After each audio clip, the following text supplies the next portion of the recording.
It's got to be like, because it's just us. Why would it be like all like rigid? Official? Yeah. For like, Bro, Assalamu I alaikum start listeners. all the random episodes. Bro, how many of the episodes when I've been recording, I've just derailed the beginning of by like having the chit chat, and then you start the recording in the middle of my like casual chit chat with the, like I'm making small talk, but then it escalates because like we have people like Dr. Samir on who are like deep people. So like I'll just be making chit chat about him, with him about like him. Yeah, chit chat about him in front of him. Far. Making chit chat with him like about Lebanon, whatever, and then like he starts breaking down like the history and politics of the Middle East, and it like oscillates. But he's someone Yeah, extra that's what special. I mean, but so I don't know.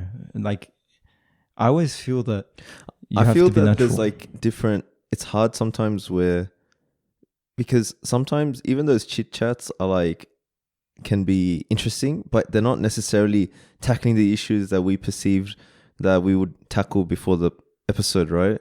So I'm in a quagmire to like shift the conversation. Yeah, I'm like, I know, do I go down this line and keep it not superficial, but it's more like it's this. It never stays It's a superficial, different yeah. side. It's a different side of academic that you don't see. Yeah. Because you're just like chatting with like two other people and you're just kind of letting the conversation be. Or do you want to actually go straight deep, dive into like, okay, so why don't we have the Khilafah? Please explain. Bro, and how do we bring it back? Yeah, no, like, you're not that's going to like shift. But some people like me, you wouldn't like that straight away first thing in the morning, bro. Like you wake up, you have to have your coffee, you have to read like the sports news. It's like a conversation is like that. It's like starting your day. You don't just go straight in with someone and be like, yo, nice to meet you, man. So anyway, like reviving the entire ummah, like how are you gonna do that? Like, bro, I would be like, come on, man, like let's get to know each other. So You know, it's like people. It's the same thing as like when people never meet their spouse, and then they get married. Are you speaking from experience? Or? No. Like this is the same thing to me. It's like do you know what I mean? Like, you know, there's like stories about people who never met their spouse and then they get married, then they consummate the marriage on that night when they got married. I'm like, bro, you don't even know. Yeah, my family like that. My mom, my mom and my dad basically like that. But it's like so my mom was just like one day, because she married when she was 18, it's just like, oh, next day, like one day I just found I'm getting married tomorrow and that's it. And I was like, it's like a awkward silence. It's like, what do you say? Yeah, no, I'm just like, at least alhamdulillah, you have me and my sister. It's all good. It worked out. But yeah, man, I don't know. Someone was like, yeah, this is how you ought to be. I'd be like, nah, man, they got to buy me a drink first, you know? Yeah. Like, you know, as a Westerners, they say like, oh, at least buy me a drink first. Yeah. It's kind of like that for me. Like, I don't know. I have to buy the guest a drink first before I consummate the conversation with them. Yeah, definitely. I think since we were speaking about guests, it's like, I think because right now we're up to episode 90 odd. Like in terms of total episodes we've done, it's been like 90ish, and I think it's a good time to like reflect. I wanted to do a similar episode to this. Maybe I'll get like all the other boys, and actually not boys. Sorry, we have sisters in our team. So you know the team. Bro, sorry, can I ask you a question? Okay, can I just ask you a question? Yeah. Like, when we do have like occasional female co-hosts with like Rima, mashallah, she's like incredible. It's incredible, yeah. And mashallah, feminism. Yeah, but like empowerment, women. My point is like, do we continue to be boys in the cave? Like even when we have like, bro, I've had this question so many times. What do I do? Like the name. The only reason I'm keeping it is because like the name runs well off the tongue. That's what I mean. It's a brand. Boys in the cave, but we cease to be merely boys in the cave. Like yeah. we have women too. You know, it's not a gender secret. Like inshallah, it is. But nowadays, bro, we have to be cisgender boys in the cave or whatever it is. Like cis. I don't understand. But yeah, so like so I wanted to do an episode later on with everyone just to kind of reflect on our journey, like episode 100. That was kind of my plan. Maybe I've revealed my plan too early. What are we up to now? Like 90 odd, I think.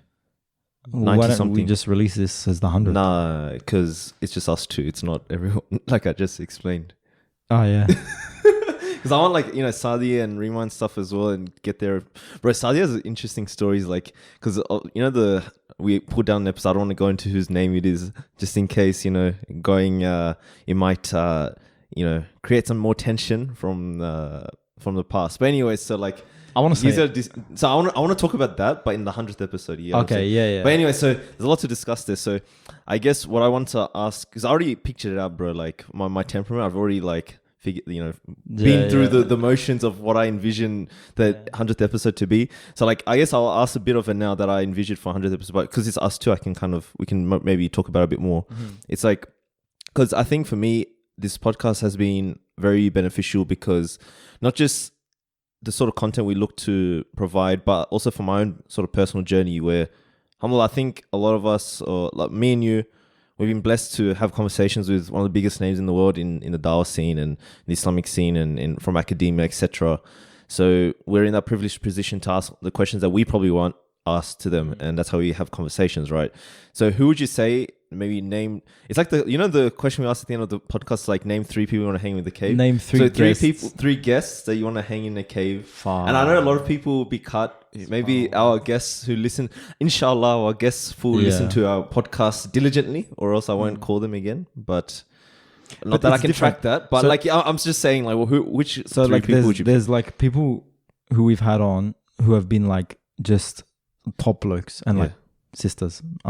But like, you know what I mean? In the Australian... Okay, just name people that... So like, do you mean like people who I think are just... That episode you... Okay, so there's a few ways you can take it. Do you know what I mean? Yeah, like, so it's like, this guest I really wanted to have a conversation with and I had it. And there's also guests that you're like almost, wow, like that. This episode was crazy. Bro, like the Dr. Samir Mahmood episode, the second one that you and I did with him. Yeah. So I staggered out of bed like 10 minutes before both of you showed up at my house that day. I remember I ordered manouche and like I was still like half asleep, and I came out. May Allah reward you, I was tired, bro, and you ordered one for Dr. Samir. I wasn't, mashallah. Yeah, I wasn't like ujeed for the episode, because you can't be. Your body's still asleep. You know, you wake yourself up. Like I set an alarm, and anyway, so I'm sitting there like half asleep in my pajamas in the lounge room. Dr. Samir Mahmood comes in. He's mashallah such a strong presence, and I sit down. I start talking to him, and then I remember like the next 2 hours of my life. Just like the most intense, just like beautiful conversations that really like went so deep, man, and really challenged so many layers of my thought and my beliefs, and it just clicked, man. And it was like a different state, like a different dimension that we entered into. I don't know. I think like when some of our like Western peers engage in like psychedelic experiences, and we haven't talked about that on the podcast. They're like, bro, I had like such a good trip. Like, I don't actually know. I've never done that stuff, so I don't actually know what they mean. But it's probably that. Like the episode with Dr. Samir Mahmood was like that. It was just like so engrossing, bro, and like so profound. And so, bro, like that's the best episode I've done. Maybe Dr. Samir can give us a ruling for us to take psychedelics so that we can compare the experiences and there's only feedback, one, and then tell the rest of the ummah. That's it. Well, I already know of one mufti, bro, who's given us a fatwa on this. So we won't name names. Yeah. But yeah, like that episode specifically, bro, like that went like viral. I think it's our top 4 or 5 episode at the moment. Like at this current time, considering that it's not been online for as long as compared to our other ones, because it's not that old of an. It's like what, last 20 episodes ago we did it in one of them. I think it was like episode 60 or something. So it wasn't even that. It's like fairly recent. It's still like top 5. Like it just like spiraled. I think, not gonna lie, like some of the titles I do is kind of clickbaity in some way. So I think that kind of, bro, you're the biggest clickbait guy ever. Is like it's all marketing, bro. Inshallah. You know? Sometimes I cringe at like how clickbaity the titles are, but at the end of the day, like the content's there to back up. Yeah. It's worth. We're not baiting someone for like something, you know, very superficial, and we're baiting you for the sake of Allah. That was a t-shirt then. Baiting you for the sake of Allah. Like clickbait, man. But okay, so I think the best title I've made, because all of them I pretty much come up on my own. All I do, since I'm editing them, it's like I come with like key words that I just sort of hear repeatedly throughout the episode. And I kind of jot them down. I'm like, then I make a combo. I'm like, but I didn't realize how much thought goes into it. It's actually really hard, like, to be honest. No, it's I'm not gonna lie. It's like a caption for Instagram. Like it's one of those things. Easy. It's difficult. Yeah. So like, I think the best one was homosexuality, feminism, and colonialism. And Taba. I thought that was like my best one, probably. My goodness. That's like crazy one. So, like that is actually the most clickbaity title you could possibly come up with. All now. These like, you know, the American Aqua bros are full like tunes. Like for Allah, bro. Yeah. Oh, you're gonna smash this podcast, bro. But yeah, like, okay. Speaking about that episode, bro, that was alhamdulillah, bro. It's really weird how I think I you told didn't you get to. actually You didn't how get. I wasn't. Like, we did. yeah. I did 2 episodes with him, but you didn't. We didn't. But I told you after the first episode that was one of the best podcast episodes I'd ever listened to, and it was like again, it was like a life changing episode. Yeah, Taba, like, bro, I had a lot of people that funny enough for like. Even if I don't fully agree with everything that like you guys both discussed on, like in terms of the views shared, it was just the challenge that he presents and like the way he speaks. Subhanallah. Like, and I tried to be like counter kind of. You were counter. So then, what do you call contrarian? Yeah, I was trying you to were be. Contrarian, yeah. But still, like I don't necessarily I agree with everything that he said, but I feel like what he did say was deeper than what you first think. Like it's more. His position, That's it. His position is more like not to argue any case. It's more like, well, why haven't we had these discussions at these levels? And then I realized like I hadn't had those discussions on that level. Like I'm still, remember he literally breaks it down. He's like, people still talking about is homosexuality nature versus nurture. He's like, bro, that's like 101. Yeah, 100%. Nowadays. And Muslims haven't gone past that. And I'm like, damn, I still haven't gotten past that. Like, there's so much more to explore in these debates. And bro, we're meant to be like the intellectual leaders of the world, and we're out here just like being jingoistic and yelling in the street with placards about these like, you know, kind of buzzwords and slogans. And I understand that, of course, because we have to understand that. But at the same time, it's like we're not intellectually, like we don't fully grasp the issues. And bro, like I realized Taba like showed me up also for not having grasped the issues fully. Yeah. So yeah, like even if you disagree, man, with like what Taba put forth in that episode, it's a challenge to anyone sincere. Guaranteed. Yeah. Guaranteed. 100%. And it was interesting because a lot of people that I envisioned were very, you know, staunch, anti the sort of views that Taba holds. Mm-hmm. Really appreciate that episode as well. And I think a lot of our listeners, it's really interesting. Like, this is another angle that I've witnessed is that a lot of our big episodes that went kind of viral, those weren't by big names. Even though we've had big names, like we've had the big, like Dr. Shadi Masri, like that was obviously like top 10 somewhere. But that was a good episode too. But like, it was a good chat. But the most downloaded ones weren't like, if you actually check like the guests on those shows, they weren't the big ones. Yeah. They were like, there was Muhammad Ishaq, Muhammad Taba, there was Dr. Samir. Even Dr. Samir is like slowly, I think, making waves in certain circles because he comes from the Cambridge Muslim College side of things. But at the same time, in terms of like an online presence or a figure, like no one really knows him that well. And so like having all these people on and finding it that a lot of people actually enjoying the episode and not just tuning in to listen to their favorite sort of sheikh and scholar and, you know, tune out. That's really interesting. I feel like people are craving this sort of content that we're putting out with these kind of characters and figures, and it's not really done as well. But have you noticed though, one thing like that I think I've learned, and I'm sure you have as well, is that platform doesn't necessarily equal caliber. Please explain.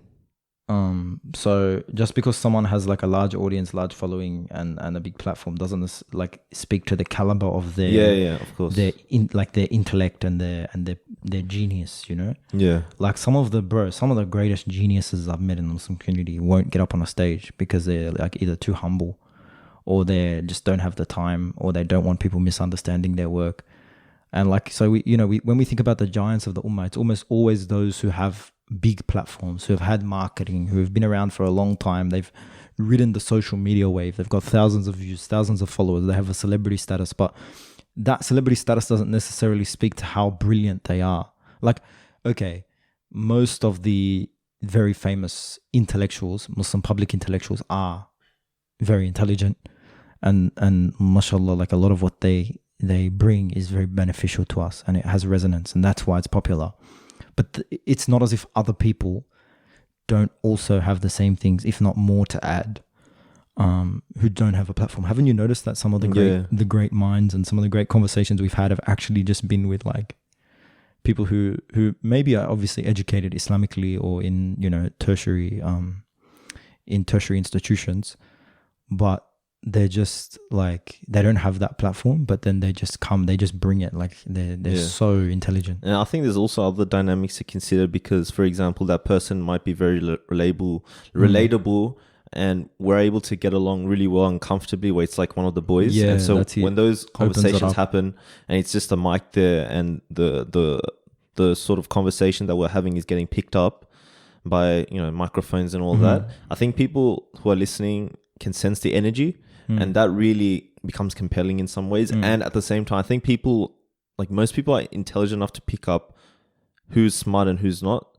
Because once you, like, as you said, on like Taba's episodes, he just kind of questioned, okay, where's the conversation going? Like, is this really a fruitful discussion to have as a community? Like, we should be doing much better. I think once he kind of attacks that core of the boogeyman, it's like, oh crap, like, yeah, that's actually a good point. And I think people are smart enough to kind of discern that rather than kind of playing into identity politics, like how sometimes we see on social media where it's like, hey, I'm going to only side with him because I think that he speaks for Islam in every single facet possible. And so the other guy is wrong and whoever contests him is wrong and on the wrong side. So it's like, I think at the end of the day, conversations like that and podcasts are able to bring that out. Whereas on social media, sometimes it gets a bit, you know, dark. It's really annoying, man. Like, we've been thrown into both sides of, you and I, just for hosting people, have been like accused of being on either side of the culture wars. Like, we have certain episodes that we did with guests who are more inclined to one aspect of, or one particular kind of position within the culture wars. And then we get accused of being like, we've been accused of being like proto-alt before and like propagating misogyny and being like too liberal even. Like, that's another one that we've had. Not in the sense of like left-wing liberal, but like just being liberals, like being very westernized and being kind of reactionary and secular. You know about the comments I'm referring to. Yeah. And then we've also been accused of being like very left-wing, very pomo by other you get people. that from a lot of American factions. Bro, it's like we don't actually fall anywhere. I don't necessarily fall, I think, easily into either camp. But because of just like some of the guests and stuff and some of the buzzwords. But I just wish people would listen, man. Exactly. Like more to what the other, like actually like Yasser Morsi said at the end of his episode, where like just listen to what the other side has to say and like learn from it. Like, bro, even if you don't agree with Daniel Hakikachu, like Yasser Morsi didn't say anything other than like just like try and get where he's coming from. Like, why is he saying what he's saying? What is his point? If you take time to actually ascertain where someone's rather than just like strapping labels on them and being polemical, the Ummah will actually get somewhere, bro, intellectually. And I feel that a lot of the conversations around online, such as like feminism and critical race theory specifically, because I see it a lot on my Twitter, right? And sometimes on Clubhouse more about like feminism specifically, and you see it on social media about feminism. There's always that schism like, oh, look at this anti-Islamic thing called feminism coming out to destroy Islam and we need to protect ourselves and all yada yada. And so that was dismissive. And so for me, it's like, sorry, bro. Like, for me, it's really disappointing when I see those conversations at times and how people are very straight away dismissive of such ideas in the first place. And the way they talk about it is what really annoys me and angers me. And I've like, one of the reasons why I wanted to quit social media, the only reason I'm on social media is basically for like BITC, just to market it and get my thoughts out here and there. I think it's a good medium to do that. But in saying that, it's like, once I see those conversations and the level it's at, it's like, why am I bothering, you know, putting in ideas? Because like I'm already labeled as in a certain way for some people.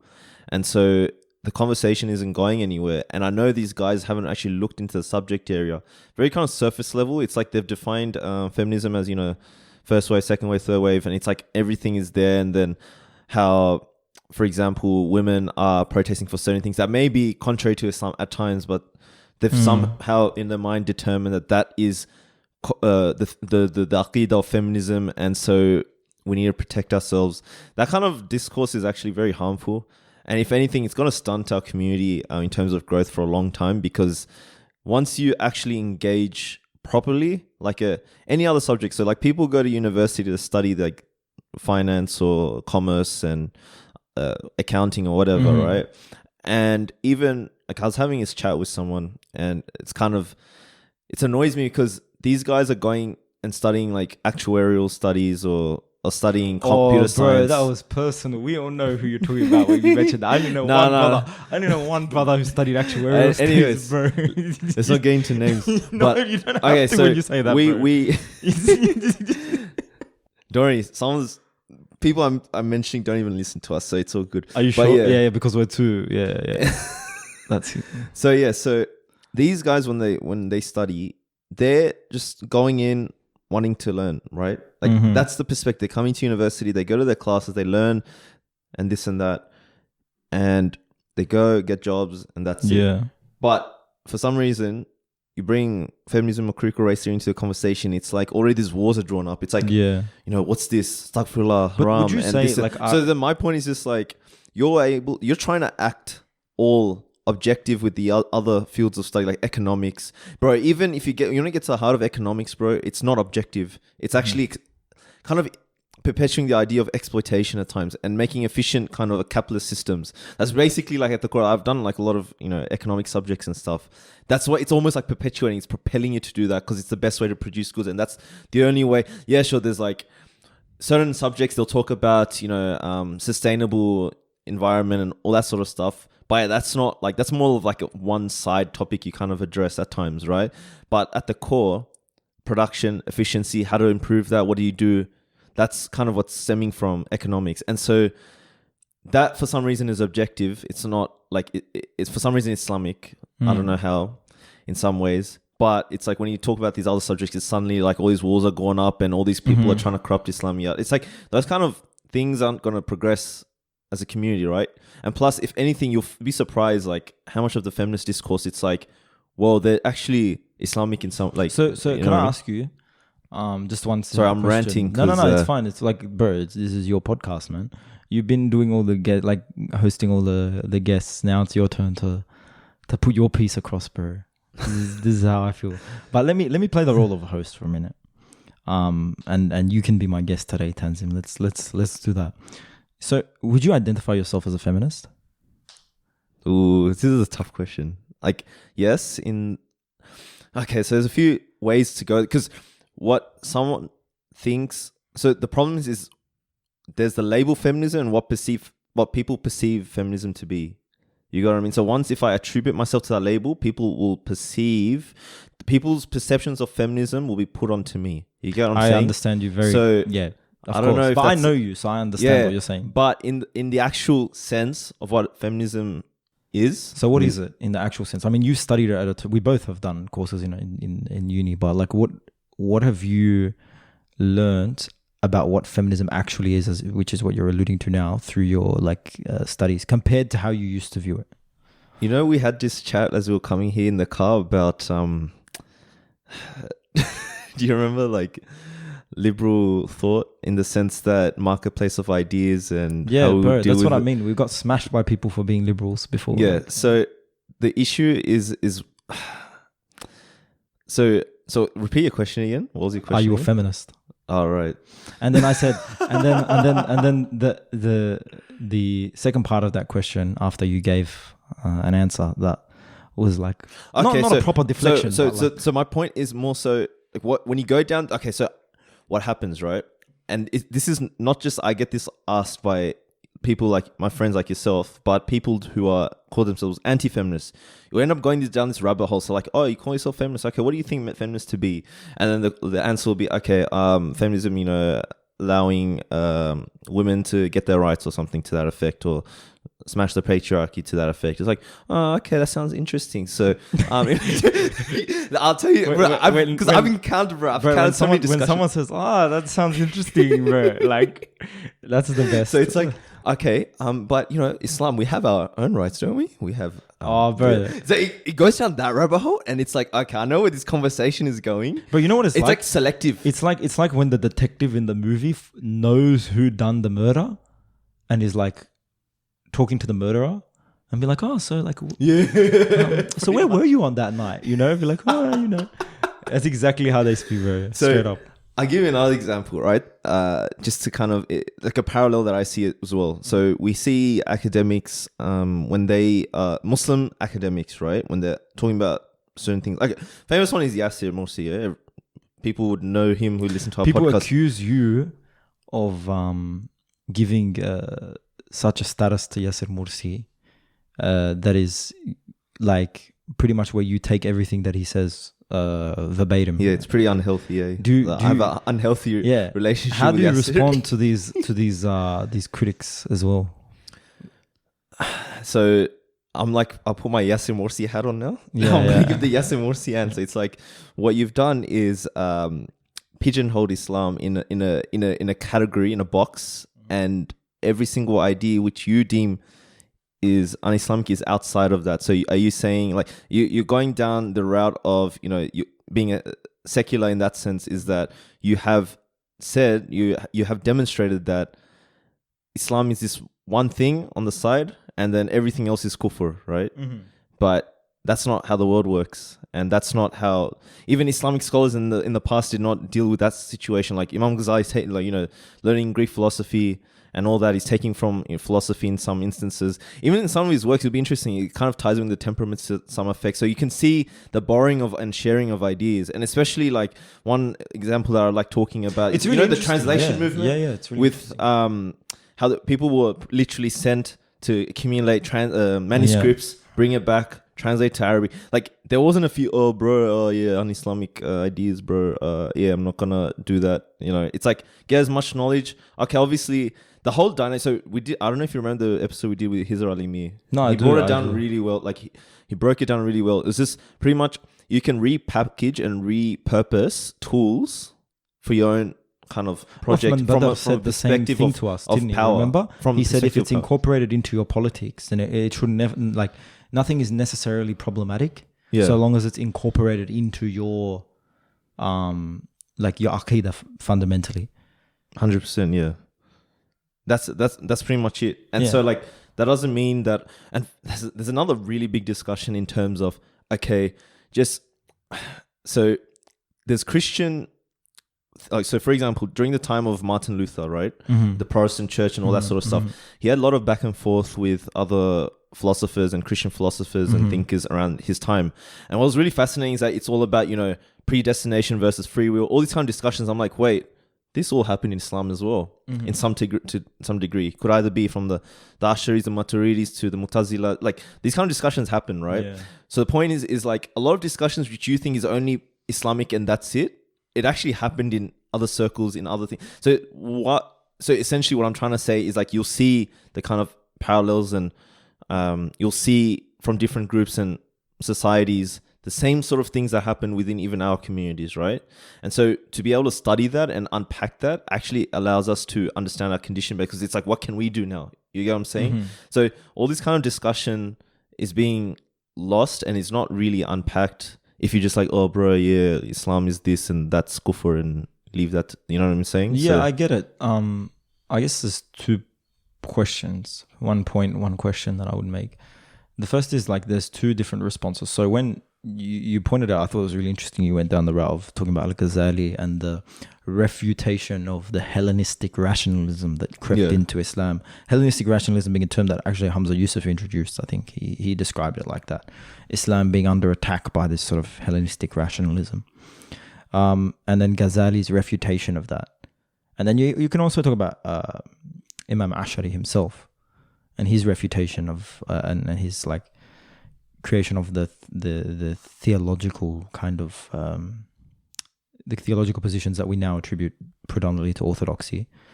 But then you have later on Ibn Taymiyyah who comes along and is like, "You are all Greeks, you know, you're all the same, pretty much." Yeah. And he was very much like all of this foreign like all of these kind of foreign concepts and ideologies has entered into the language of the Ash'ari as well. Not just the Mu'tazila, of course, at the time, who we all know about. So I guess like to take that from that analogy and bring it to today, I guess the question remains, when someone has studied at the feet of the ulama and understood like the madahib and the tradition at a very deep level, how is that not going to get you closer to Allah subhanahu wa ta'ala and closer to haqq than studying at the feet of someone who is purely immersed in Western academic the Western academic tradition. If you mean from a perspective of akhira sense, then obviously I'm going to go with the... But why? So you just said before that knowledge was these people were separating knowledge and saying that they were limiting the scope of what constitutes Islamic knowledge. Yeah. And basically anathematizing others for having un-Islamic knowledge because it was sort of doused in this sort of gasoline of the kind of Western, the insidious trickling Western kind of thoughts and discussions and debates and traditions, whereas the pure pristine Islamic tradition can still be accessed at the feet of the ulama. So you said that division doesn't really exist though, that it's all kind of knowledge and it's all a pursuit of haqq. So yeah, why would you not find haqq more at the These feet? are the tough getting to the core of a lot of discourses we see online. So there's a lot I have to unpack this a lot. Yeah. There's a lot to unpack. So firstly, so how you've painted the person that is the scholar and we should take from the feet of, Islamic scholar. What you're doing though, I'm going to kind of break down the question. It's a bit flawed because you are kind of building a stereotype and you're saying that that's almost like a representation of all. And I'd be against that. I'd be saying that no, there are actually scholars that are obviously well versed in Islamic sciences and all that, but at the same time they recognize that, hey, we have this gap of, for example, people having deep knowledge about, it could be Western philosophy, it could be political science, all that sort of stuff. And I can name sheikhs. I don't want to name them because they may not exactly agree with everything I'm saying, so I don't want to kind of, but I've actually heard this from the mouth of many, handful, right? Even there was a sheikh that was on our podcast that talked about this. That one I can name drop actually. Dr. Asim, you can literally check out the episode. He pretty much said so essentially scholarship, how it's done before, is that you study, the culture, the people, the lands, and fiqh was kind of accommodated accordingly, rather than how it's done now is that we're studying a text that's 400 years old that wasn't even meant for this time. But then for some reason we're applying those rulings for now. You get what I'm saying? So it's it doesn't work out. So he's someone that I would say wait, he actually recognizes that. You get what I'm saying? So I think generally a good scholar, and I've of course... Has he been accused of being a modernist though? Because isn't that a sort of very modern style? I think he's just so well versed in the tradition. It's you can't. You know what I'm saying? And I think he's affiliated with the Cambridge Muslim College and other big figures. So he's basically an accepted figure within orthodoxy who acknowledges the gaps that are missing, is what you would say. I would say that he may not exactly agree with everything else, but I'd say for the most part, from what when I asked him the questions on the podcast, he pretty much highlighted that. So I would say so, yes. I think that the one valid question in response to the first question I posed you would potentially be... And Saleh Basir mentioned this, alluded to it as well in our episode with him. He's I think going to be a mufti. Yeah, soon. Or he's not quite finished yet. Big fan of him, yeah. But yeah, he's great, man. But I was going to say one potential response that you could give or anyone could give to that question, and it's something that I consider as well. It's if I've taken from scholars, I've studied texts of fiqh in the Maliki madhab, and I believe that I should not do anything that contradicts the mashhur of the madhab. So I believe in orthodoxy, essentially, shorthand. I reject beyond the madhabist approaches that we see nowadays. I believe in strictly following a madhab, and in that sense, because it's I would say you're not going to reinvent the wheel, basically. So what Saleh Basir, he put it really brilliantly in our when we did the episode with him. He's very same as you. He doesn't madhab hop, and he thinks it's egregious. Because it's talfiq. It's called talfiq, and it's a very bad thing to do. It's like saying I'm going to take from French law and take from Australian law. Of course, and bro, there was a book, copy paste. There was a book that was compiled by a scholar of all the easiest opinions taken from every madhab, and he handed it to a ruler, and the ruler had him flogged, being you're going to destroy the deen. Yeah. This scholar just found all the easiest opinions from everywhere, so to how to shorten your prayer the most, and how to get away with doing as little in everything. And that's the origin of why madhab hopping and opinion sort of shopping is very is very bad. So like I come from that background of orthodoxy, but yet I would question these people who would ask the kind of question that I asked you before, just by not criticizing them, and not that I've taken a position against them. I'm still very curious, and I still want to kind of get to the bottom of these conversations myself, which is kind of why I'm probing you. But I guess one thing you could ask is, would you go to that scholar if you had a physical illness that you didn't know the origin of? Yeah, like exactly. Like, I wouldn't. You wouldn't. No, Yeah, you go yeah. to a doctor. Yeah. So if you want to understand the political machinations of the time and the conditions that we live in now in terms of politics and society, it's unlikely that that scholar is necessarily going to be an expert in that, the same way he's Yeah. probably not going to be an expert in physical Okay. anatomy. I got a lot to share about this. Yeah. Right. Okay. A scholar, obviously Islamic scholar, I've met some brilliant ones as well, and I take from them, etc. But this also ties in with the temperaments. So you'll notice some people that are very staunch with their opinions, and then you realize like that hardcore kind of approach. And at times where they may shun, this is not blanket kind of saying that all Islamic scholars are. I'm just saying like a few that are very hard in the way they portray things, and the way that, for example, all these un-Islamic ideas are coming to Deen, and all that kind of reaction. I think I've come to understand and realize that there is that kind of choleric side or the fire side, and people, I'm sure our listeners are aware of the four temperaments because we did those episodes. I mean, going back to some of the great episodes that we've had, like one that I didn't necessarily have the pleasure of being present for, but certainly benefited a great deal from. I know I mentioned Dr. Samir Mahmoud, but also, Muhammad Ishaq. Yeah, for sure. Just like incredible, man, and very practical. Yeah, but also life-changing. But yeah, you definitely life-changing. I will go into that a bit more as well later. But that kind of staunch approach initially, when it comes to ideas that they aren't aware of, I think it's more of a product of their temperament rather than, okay, this is some kind of understanding that I've reached, and which at times it gets portrayed as that, like they might come from, oh, look, what does this have to provide for us? We got Islam, and they may mention some things from those ideas that it sounds like, oh, they actually might know it and they've figured it out, and now it's like we shouldn't take from it because they're warning us about it. But in reality, it's just kind of the facade, right? It's a facade that's built where it's like, okay, I'm very staunch. The way that they might be passionate about the topic, it comes off across as they figured it out, when in reality it's a facade. And for me, that's like a learning. That's the most learning I've had to go through, is that honestly, it's, if you're going to go to a scholar and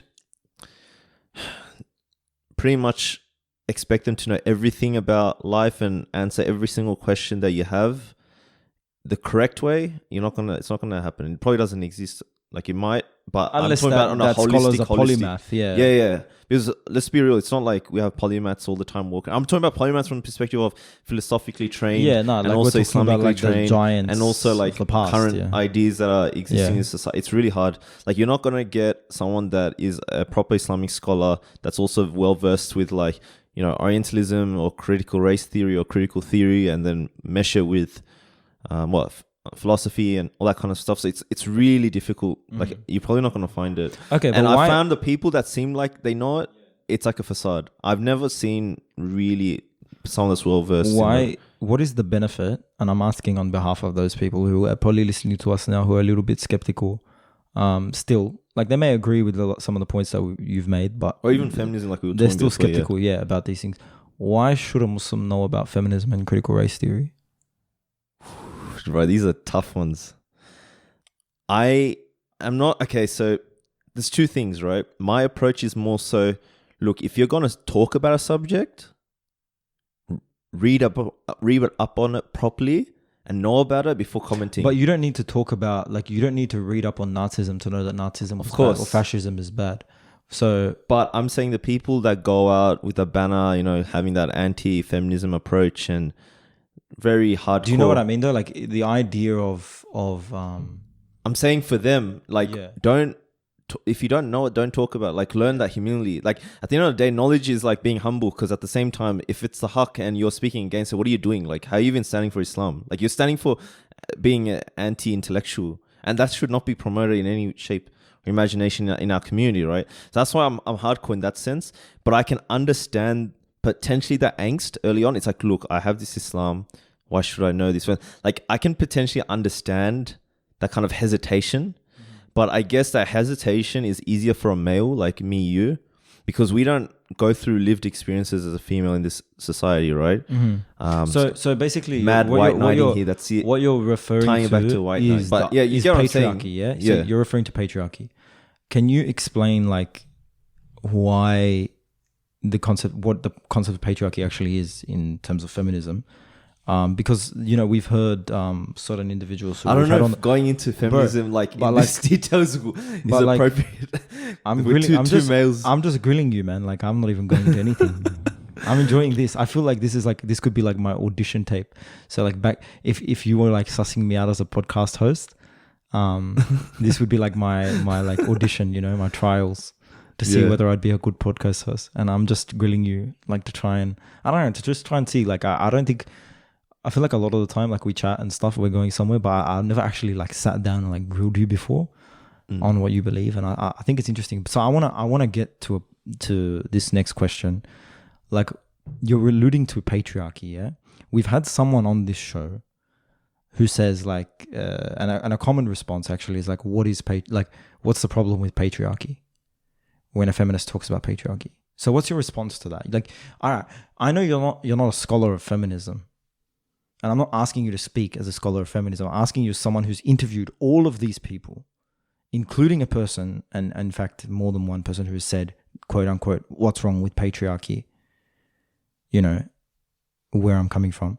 These kind of questions, the problem is, and this is where the issue lies, is that people already have preconceived ideas as to what it should mean. So what I mean by that is, as certain, at times, because we follow Islam and follow the Quran and Sunnah, etc., there are already mandates that men have to do as like a responsibility or role, and there's certain things that women have to do as a responsibility or role, etc. And so what they've already built up in their heads is that Islam is okay. So it's a wrong term to use, but patriarchal in this context, what they're meaning is that look at males have control, I don't know, over the taking care of the family. It's like, isn't that patriarchal? Oh, bro, like, what the hell is feminism? Because feminism, they're trying to smash the patriarchy, but, Islam's patriarchy, yeah. Like, it's everyone, if they didn't know before where you stood in this culture war, they do now. I love the tone that you use for the interlocutors. But that's the depth of the conversation, because they're coming in with preconceived notions. And for me, it's more like breaking that down. It's because, like, look, just get rid of this thing. Like, just get that understanding out of your head, because it's not what you're seeing life and what you're seeing people as and what you're seeing things as just rules and regulations. Yeah. Which is obviously, we need to follow certain rules and regulations. So you're saying that we shouldn't follow the idea that a man is placed above like the woman in responsibility for family. So in that specific context of, okay, let's you have to take care of the family. I've got the grill with me today. My kind of what I'm trying to allude to is essentially that, so language, right? And our Islamic scholars have talked about this, and as well as philosophers, for example, that does words precede meaning, or does meaning precede words, right? And so for us as Muslims, it's like language is just a vehicle, that's something that precedes it, right?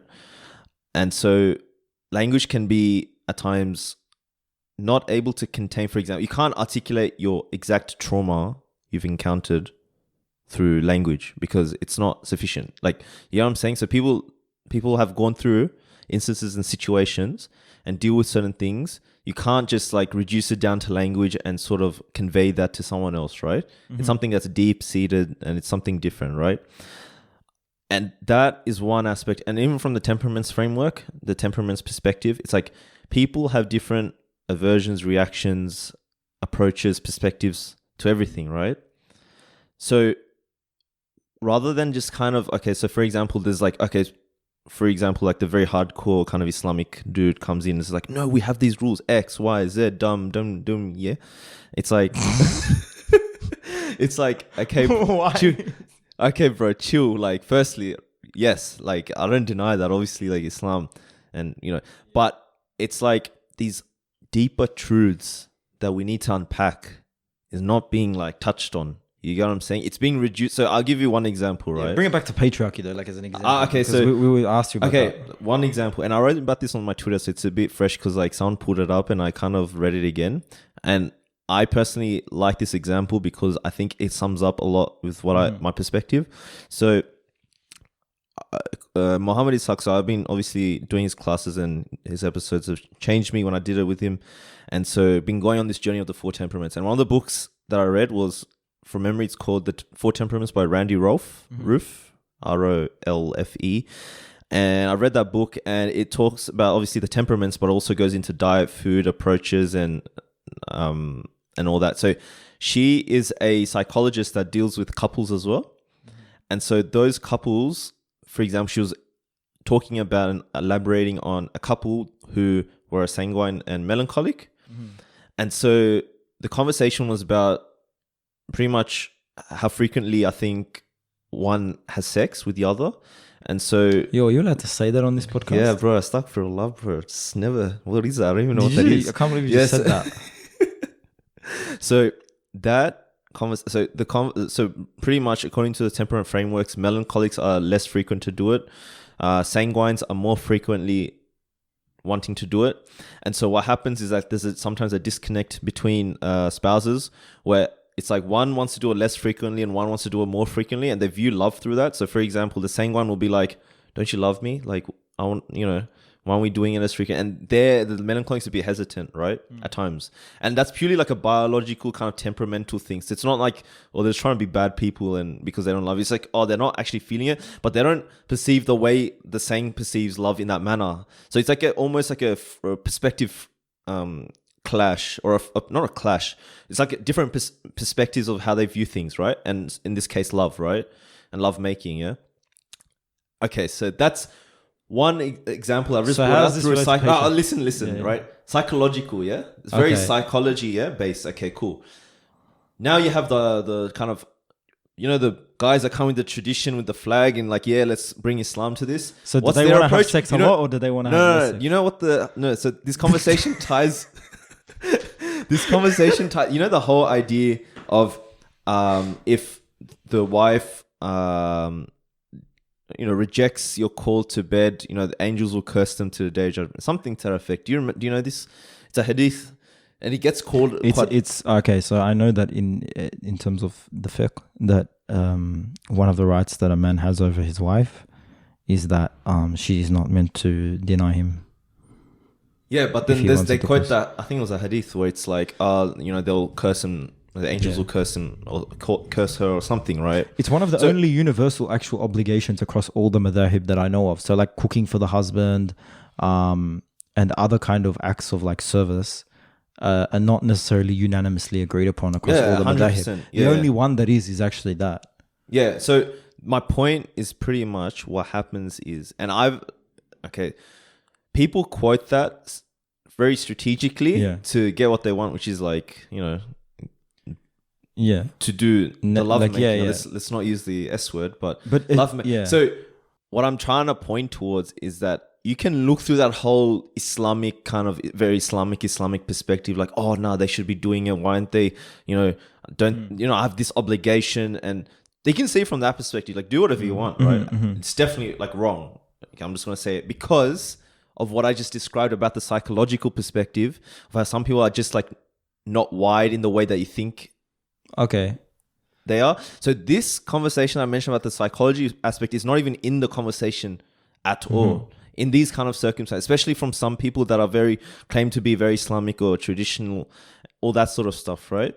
But that perspective that I brought out is not even in the conversation. It's all about rules, regulations, and what my responsibilities are. So that's what I'm saying. It's like life and people and human interaction is a lot deeper than just that. And I can even give you examples where Rasulullah sallallahu alaihi wasallam, right? This is the full refutation situation, right? So when he conquered the Jewish tribe, it was one of the last ones. Not Banu Qurayza, it's someone, I think it was a bit after. So one of the situations, he got a wife, right, from that. And that wife actually had a dream a week before or 2 weeks before Rasulullah married her, saying that I had a dream, and he told her current husband at that time, it's like, I just had a dream that the full moon rose in Medina, I think, right? So that was pretty much a dream, a true dream that, Rasulullah is coming, yeah? And I think she interpreted that at that time as well as like, she's getting married to Rasulullah and told that to her husband, and it's like, I think guest slapped, and the husband slapped her. Yeah. But then Rasulullah conquered that and married her. Yeah. So one of the things that happened was that whilst they were going back to, I think it was Medina or Mecca, one of them, he actually, Rasulullah like called her like to, and then she actually refused initially, right? Yeah. And this situation, I think, has happened before. It's not just like the first time with one wife, right? And so what I'm trying to point to, like later on, she explained the reason was that she wanted to go, like, because they were on the road. They wanted to she wanted to go far away from that kind of her old tribe, just in case like something happened, like they tried to like start a war or something. So that's why. Yeah, you're talking about Safiya. Yes. Safiya bint Huyay. Yeah. So I realize this story now. Yeah. Yeah. So my point is, it doesn't really fit exactly with what I'm trying to say, but it's to the point that it's like refusing someone in that situation or in any situation should not just be suddenly a cue for you to go like, hey, this is my right, and, fiqh and, all this and that, rather than it's actually going into the kind of deeper layer of things. And I feel like that's the only thing we've seen it as like a superficial thing. It's just like rules and regulations, and the conversation just stays there. It doesn't really unpack the truths. You know what I'm saying? And our four temperaments is a big thing as well in that sense. So that's what I'm saying. Like, as Muslims, we should be in tune with all types of knowledge in whatever shape, stretch of imagination, because it's Islamic, right? Haqq is haqq. And so for us to kind of utilize that knowledge and bring it together will actually make sense, rather than kind of just seeing it purely as, okay, this is my rights and I get, and this is my responsibility, this is your responsibilities. Like the conversation is about how to foster a healthy relationship between spouses, and that's a very psychological kind of discussion. You can't just boil it down to fiqh and this is her rights, this is my rights. Yeah, but that's what I'm trying to point towards. Yeah, I know, but even in the fiqh, like someone who's very who's far more knowledgeable than us in fiqh would point out that a woman being nashes, there's more to it than just denying her husband the right to like intercourse. Like, bro, most of the time, I agree with that, but I'm saying from the perspective but of also, guys people that are on social media at times who are like that right, or they think that they're holding the deen of Islam and all that. It's like, no, bro, like it's a facade, right? It's about accumulating knowledge in every way we can, and that there are the deeper truths. Just like, for example, how the four temperaments, we can unpack that all day. Just like psychology, all these other things that you have to take into consideration. You know what I'm saying? And then we can also talk about like misogyny that's very perpetuated from even sheikhs at times on the minbar. And I've experienced this as well. You know what I'm saying? Give me an example of like some misogynistic... Because I know they will make women jokes on the minbar. You know what I'm saying? Yeah. I've No, of course. From big people as well. I know, it's like why do they want all these expensive bags and Gucci bags? I'm like, what the heck? Like, like, chill, bro. Like, what's wrong with like, I get more expensive stuff. Like, I guess. So you get what I'm saying? Like, it's always a jab. It becomes a jab at like women on the minbar, trying to make it seem like they're trying to make an Islamic point all the time. I just wanted to know if you had any like specific. I do. Because bro. Okay, so I guess the one question that I have, and I mean anyone's welcome to answer this if they're listening and they know me, whatever. The one question that I have towards like this whole anti-feminist movement, this idea that women have swung the pendulum so far back in their favor, especially in the West. My question is like, I have seen statistics regarding violence. Between spouses and between partners, and it is, like obviously the case that most violence is perpetuated by men against women as opposed to by women against men, right? So when you read statistics about like physical violence at the hands of partner, like bro, women die all the time from domestic violence incidents. That's not the same case for a man. Like the actual life of a woman is threatened by her spouse on a far more frequently and certainly far more often than a man's wife is threatened by his spouse. So like the idea that women are swinging the pendulum so far back when they're still like dying at the hands of men, abusive men, when that like barely, like you don't have to, bro, even just walking down, like how can people talk about a society where women have swung things so far back when like I can walk home from, I walk home from work like 11:30 at night and I just walk through the city and I've never once feared that any harm was going to befall me. But a woman, like literally women will just say like, I can't walk, I can't leave, or like I can't do that shift. Like I have coworkers who are female and they're like, I can't do the late shift because like I can't walk back by myself to the station because it's not safe. Like we don't even think about that. Yeah. Like how can you talk about a society where, or because in academia there's these certain discussions about how men are controlling things and we don't really understand it. Whereas if you just like strip everything back and just look at like the fundamental preservation of like health and life and threat of harm and threat of injury and threat of violence, like that's a very real and imminent threat for a woman. Yeah. Think about that. Of course. So like how can you talk about that not existing? Like how can you talk about or even being in the opposite direction? Like a man will never fear that a woman is going to assault him, really. The same way that a woman can live in constant fear. So you have those like dude bros that are, plant the flag of Islam and say, anti-feminist and all that. I feel like when they have these conversations, they're very hardcore anti-feminist. It's more of a projection of like, firstly, they're so seeped into like their male privilege. You know what I'm saying? Like they just do not see what's wrong with the world because it's like, it's like, I guess at times like you can talk about white privilege, right? It's like, oh, it's not that bad. Like, what are you talking about? Like, I don't talk like that. Oh, just a disclaimer, yeah. But it's like the same thing for like a male. It's like, so for example, from a masjid perspective, we go to a masjid, it's always like big rooms, big space. We don't have an issue. Yeah. Females don't have that. Like sometimes like they don't even let them in the masjid. They have to pray in a random space. Like that's what one small example. Like a male has never had to deal with that. It doesn't even register in the mind to some degrees, right? And so like that's like one aspect, right? And there's many other aspects you can talk. Like for example, I think I mentioned to you this, like in the workplace, for me, I think because I did have a phase and I'm open to talk about like 4 years ago, I was like kind of anti-feminist as well. That's why I'm very passionate about it now. It's because like it's kind of throwing punches at my old self, But anyway, so like at work, right? Sometimes what happens is like if you have a male manager and guys as well, what tends to happen if they may be around your age but not too old, you can usually bond over them about sport and everything. Like it becomes really easy as guys. And so when that happens, you create that culture of, it's just like you can see that deeper relationship build up between like guys, and you find it's like normal because you're just talking about guy stuff, and it becomes more of like almost like a locker room thing in a workplace situation with other females there, which are like, it makes them either feel uncomfortable or unable to really become part of the dynamics. And at times it might it might favor you because you're able to get along with that guy so well, because I don't know, you follow the same footy team and both like Benji Marshall or something like that. You know what I'm saying? I think he's been retired for some time now though, right? So like that actually gives you, psychologically, subconsciously a way bigger standing than a female. Yeah, but isn't that degrees. like, what if it was a female boss with a female manager? Like how is that different? So like, explain why that's a different dynamic to like if you being in a workplace where there's a female boss and female employees. I don't think so.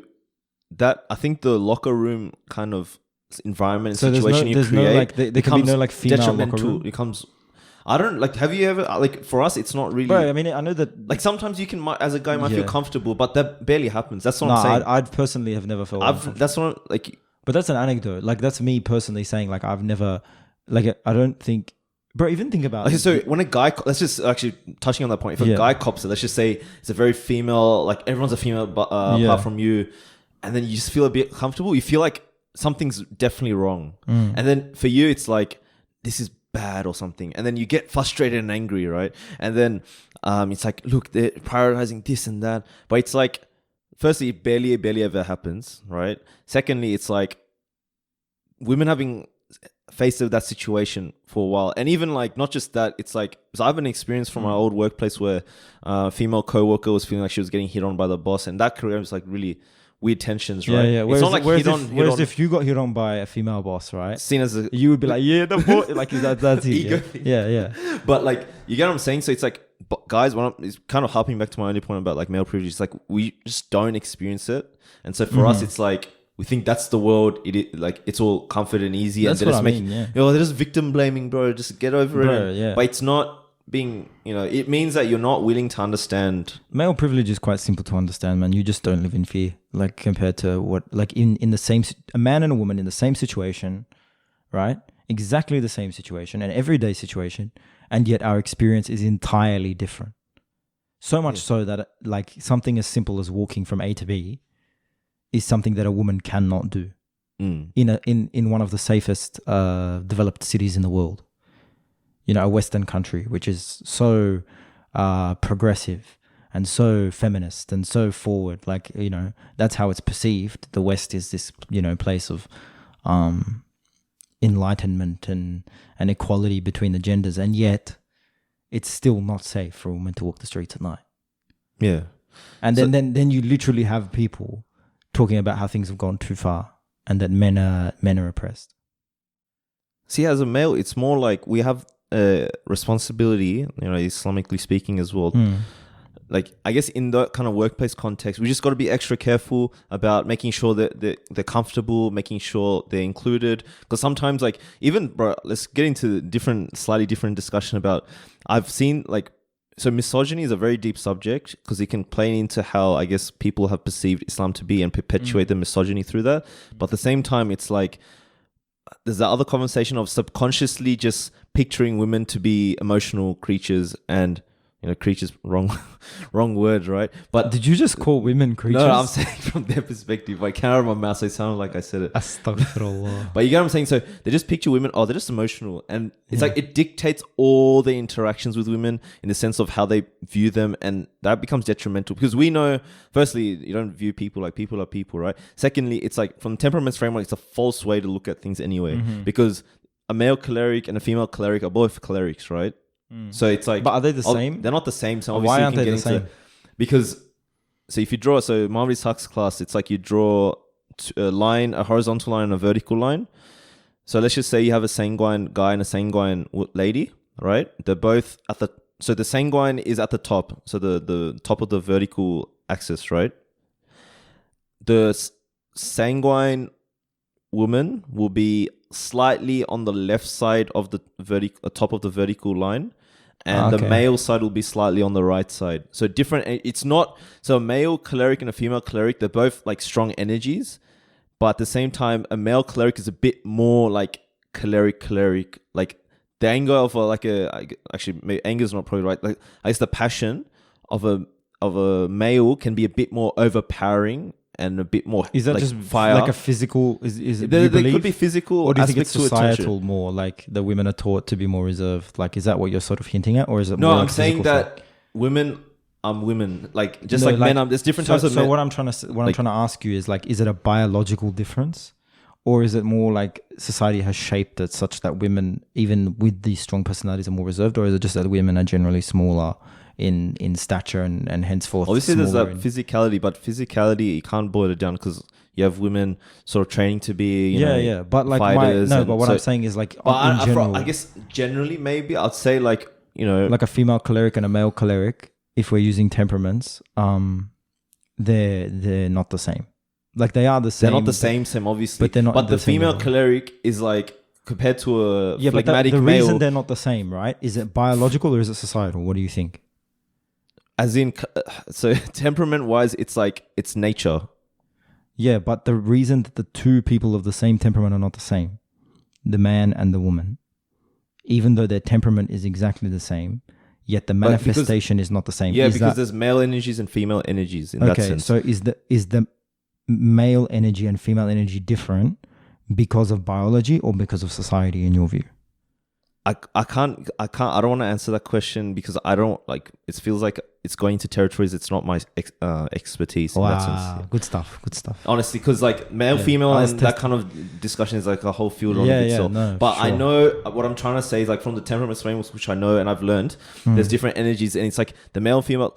So because it speaks to my broader point that essentially it's not like, oh, women are just like emotional and this and that, because like there's different temperaments and archetypes of females, right? I'm just trying to bring in the academic. Obviously, we already know that females are females. Like we shouldn't be kind of pigeonholing them. It's like, I don't know, oh, black people are just so angry all the time. Like it's like that kind of attitude. It's like I'm trying to. Is that a stereotype? Yeah, of course. Yeah, and so like, you know, Muslims are just terroristy or whatever. Yeah, right? yeah. Or they hate the West so much, or like that kind of attitude. So like, it gets put on females, right? Yeah, they have to like undo that tag, and it's sad to see that, right? But I'm saying is like from an academic perspective, like, women are women. Like there's female, phlegmatic, slightly reserved type. There can be a outgoing, like choleric, the one that is passionate and outward, right? And sometimes gets shunned at times because it's like, oh, it's not the way you should act. A woman should be quiet and reserved. Like they are already fighting this whole sort of perception of what people have stereotyped women have to be, whereas it's not to be the case. Where I guess guys don't have that. I guess you can talk about toxic masculinity in that sense. Obviously, guys are kind of, you can have that conversation where it's like, oh, guys are pushed to only be like that warrior type and not talk about feelings, which is a big issue. But yeah, we have, you know. On the other side as well, though, it's like I've talked about this a bit. How it's like I was almost. I don't think guys. I think women cop it a lot more. Like, because they have to deal with it in like a workplace situation. They both kind of hand in hand, bro. To be honest, like. Obviously, women end up at the very bottom of the rung. Like the way that men fall into the trap of toxic masculinity can have very bad outcomes for us. But at the end of the day, like those bad outcomes for us are still not as bad as the potential repercussions for women, who often at the end of the day, like, so say a man has this idea of like this toxic. You have this concept of, oh well, okay, actually, let's step back a bit. Toxic masculinity is another term that's been scrutinized a lot because they're like, what's toxic about masculinity? Yeah. Masculinity is good. Being a man is something very important and intrinsic, you know, to our fitrah and to our deen, like they'll say. This is a commonly uttered phrase. And I suppose the idea of toxic masculinity is scrutinized because it's like you are actually labeling toxic those things that are intrinsic in manliness. But you would disagree. You and I would probably disagree, right? So, like, why would you disagree? Okay, so my framework that I use when it comes to conversations such as masculinity is just the temperament framework. So the way I perceive it is that from a man perspective, right? So, for example, if one is a melancholic, right? The idea of being a true man is just being balanced from the temperaments framework. You get what I'm saying? So, like, the melancholic just needs to learn, for example, interaction with people. That's their way to be balanced, or needing to be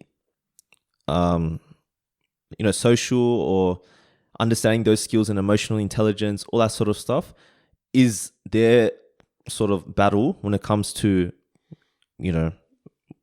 being a man, right? And for example, phlegmatic, and this is so in pop culture and in society at the moment, the biggest quagmire is essentially a cleric. You know, those buff cleric dudes like, oh bro, you gotta be a man, be that gym junkie. And then there's this kind of nimble, shy guy that, I don't know, like got heartbroken by a girl, and so it's like, I want to be that guy, I want to be that tough dude.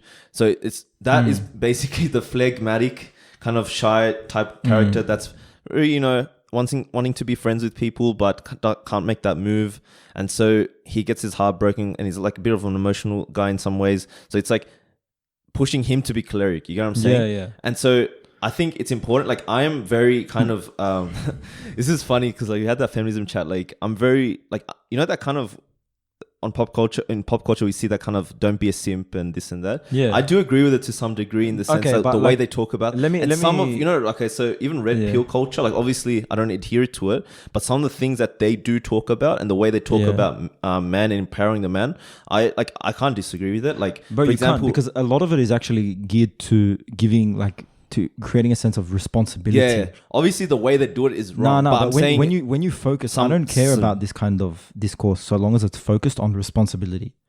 Because if you try and empower people to take personal responsibility, so long as it's coupled with like emotional intelligence and so forth, then it's actually probably a beneficial discourse. Don't you think? Yeah. Like, I'll give you an example. Like, sometimes it's used in the wrong way. You have that cleric guy telling the flag, you be a man, you know, I'll teach you the ways. And it comes from the perspective of picking up as many girls as you can. Obviously, it's not the way we should do it Islamically. Pick up artistry is that's a big one, right? But then there is this new wave of like, no, like, be a man and be responsible and take initiative.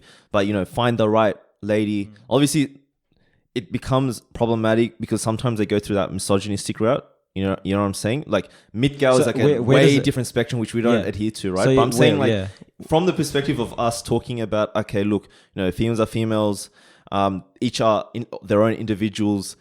So what we have to do as males is essentially look for that right person, you know, take responsibility, get a job, work hard, like all that stuff. I'm like, okay, yeah, like, how can I disagree with that? You know what I'm saying? So like, for me, it's like, I understand and I can relate because I can see it, bro. Like, I've seen it. I've seen some of my friends that are like heartbroken by women that kind of like, you know, left them cold, and they were like, they're kind of shy, either like, it could be phlegmatic or very reserved, like melancholics as well. I've seen heartbreak like that, and it's horrible. And so for me, it's like, seen it, yeah. But I want to take you back to like one point that you made before about how like you respect that kind of aspect of like the don't be a simp, in a way. I'm 100%. Obviously, the way it's done, the way it's talked about is wrong, but and I unpack that. You disagree with like the general movement, but you agree with that particular, and it's like also the idea of like being in touch with the feminine side and how a lot of the kind of alt-right leaning guys that we know and meninists, they're very proactive in discussing how the West is like eroding the idea of like the man as responsible and like as powerful and as like an anchor for his family and so forth, and an engine that drives and someone who's very personally responsible and can actually take on the burdens of others.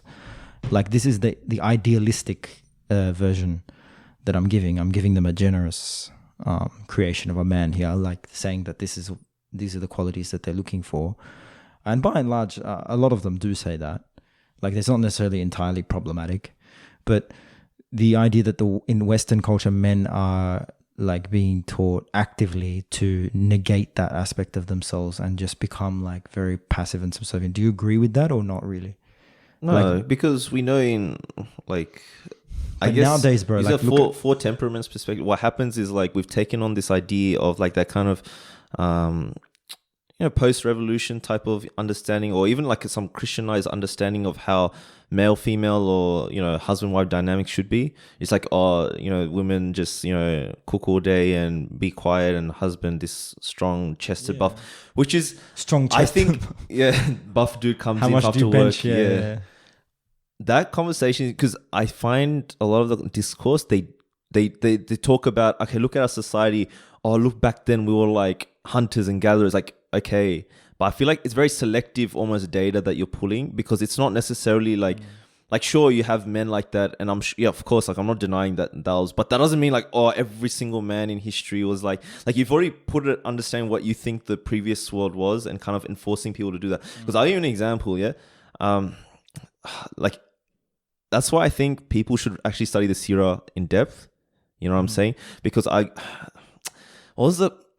this is really bad. I'm not like the poet, like the really famous poet in time of Rasul Sallallahu, he had like his bro, I can talk about it, like he had his own mimbar. Rasul Sallallahu sort of told him, like, you mentioned poetry there. He told people to because I always forget names. People, if they know the temperance, they know what temperament I am, they'll understand why this happens. But pretty much, even there was I think it was Banu Qurayza during that time. He actually didn't go to fight, and it's not like Rasulullah like told him off for it. He just acknowledged his sort of strengths in other areas, right? But obviously, we want to not to say like we're not like downgrading the Sahaba, because we know that his skill set was something next level, which was like in poetry, right? And so for us, it's more about, it's not, so when we look at these examples in the Sirah, right, there's so many examples. That's why I think like people have actually lost touch with the seerah, and they sort of perceived this. But this one, this Sahaba had a specific like minbar in the masjid, and would actually like go up and do like Islamic poetry. But anyways, like, Oh, you're talking about the poet in the Hassan bin Thabit. yeah, Hassan bin Thabit. So you're talking about the poet. I thought you were talking about like the two poets who were against him. No, I know about Hassan bin Thabit. Of course, yeah. So Hassan bin Thabit, like, we know his skill set, and he actually didn't go to fight in one of the battles because he has this like fear of like fighting and doing that. And so for me, it's like we need to.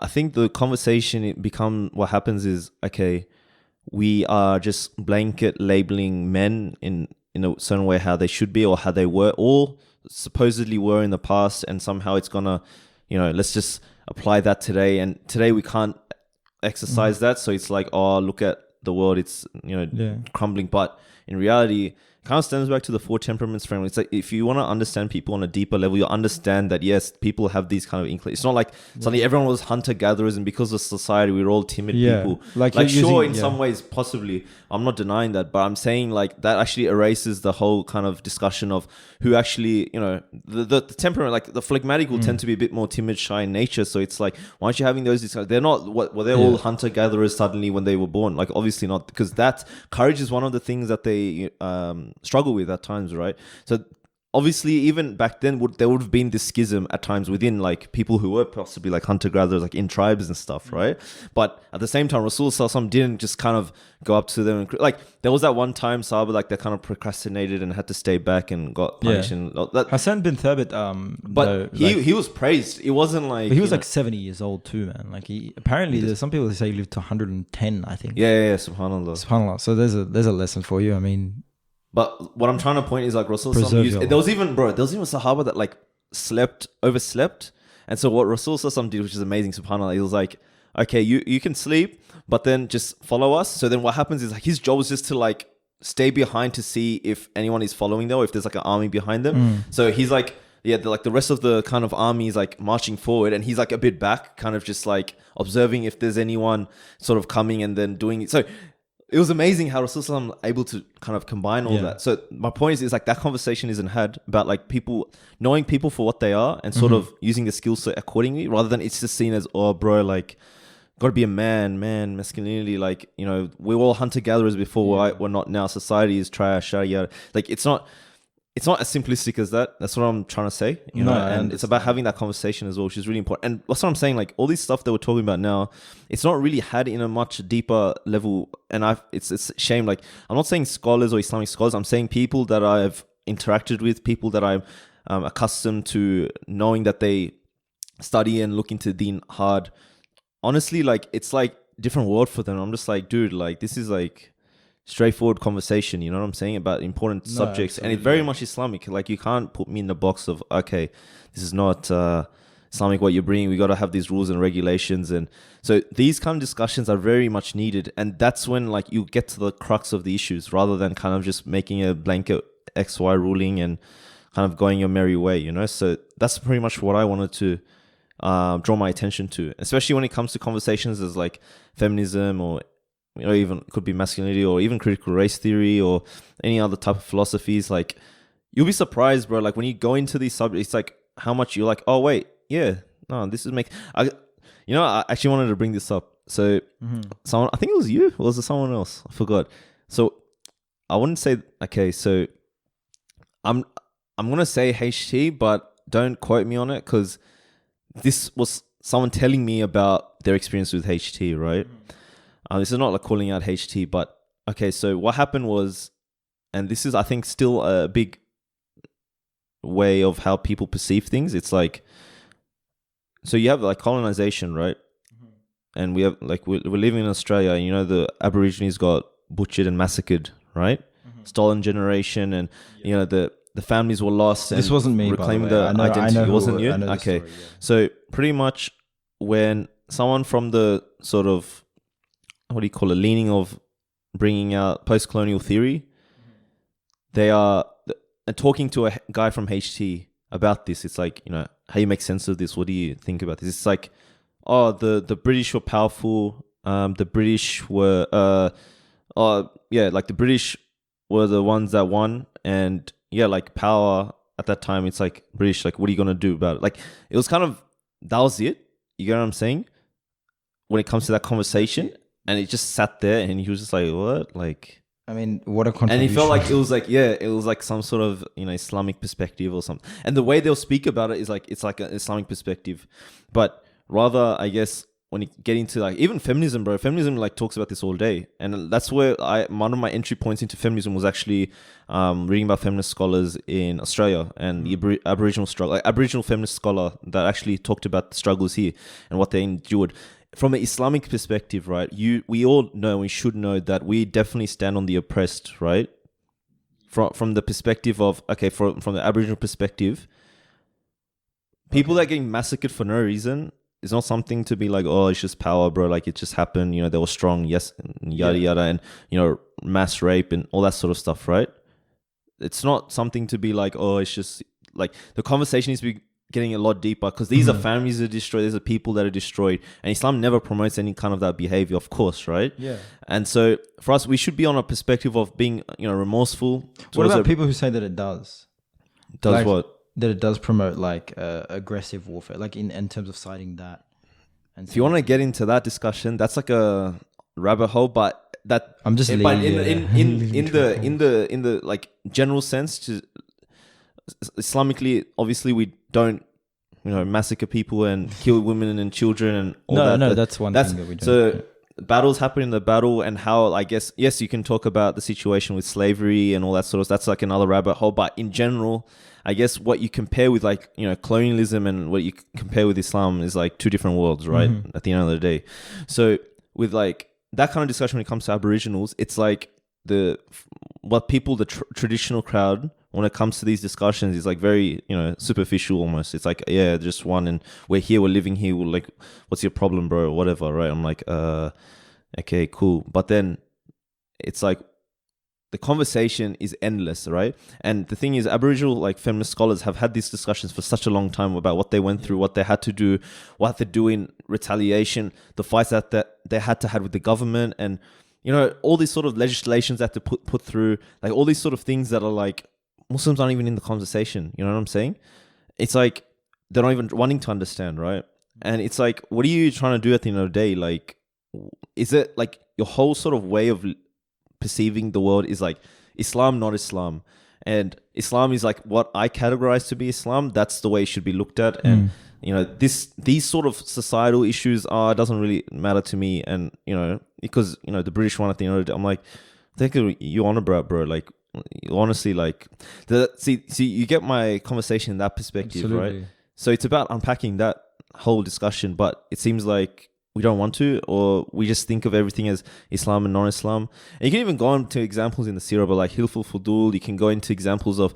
It was really interesting. Mutaim ibn Adi is like one also example of a non-Muslim who Rasulullah SAW praised immensely because he pretty much gave refuge to the Muslims in the early stages. Even the idea of Islam. So the praise to the point where it was almost like if Mutaim, after I think Mutaim died, it was like Rasulullah said, if Mutaim lived and he told me to do this, I'll do it. Or something to that effect. I'm like, whoa, like that's actually a big deal for like a prophet of Allah to say that, right? But like mushrik essentially, right? So the point is, the way we approach these discussions in our current times is like, so basic, and it's so like disgusting, if anything, right? And unfortunately, I see it a common thing within the sort of, what do you call it, the ilmi, the ones that are trying to seek knowledge. Obviously, not all of them, but I'm just saying my personal experience, the ones I've interacted with, and so they're adverse to anything like when it comes to, I don't know, how we perceive the East, or even, you know, Western society, how it's structured and how we got here, and all that kind of conversations. It seems like they're not even in it, like they don't even get it. And they don't even want to get it. You know what I'm saying? There's one from Tirmidhi that I read.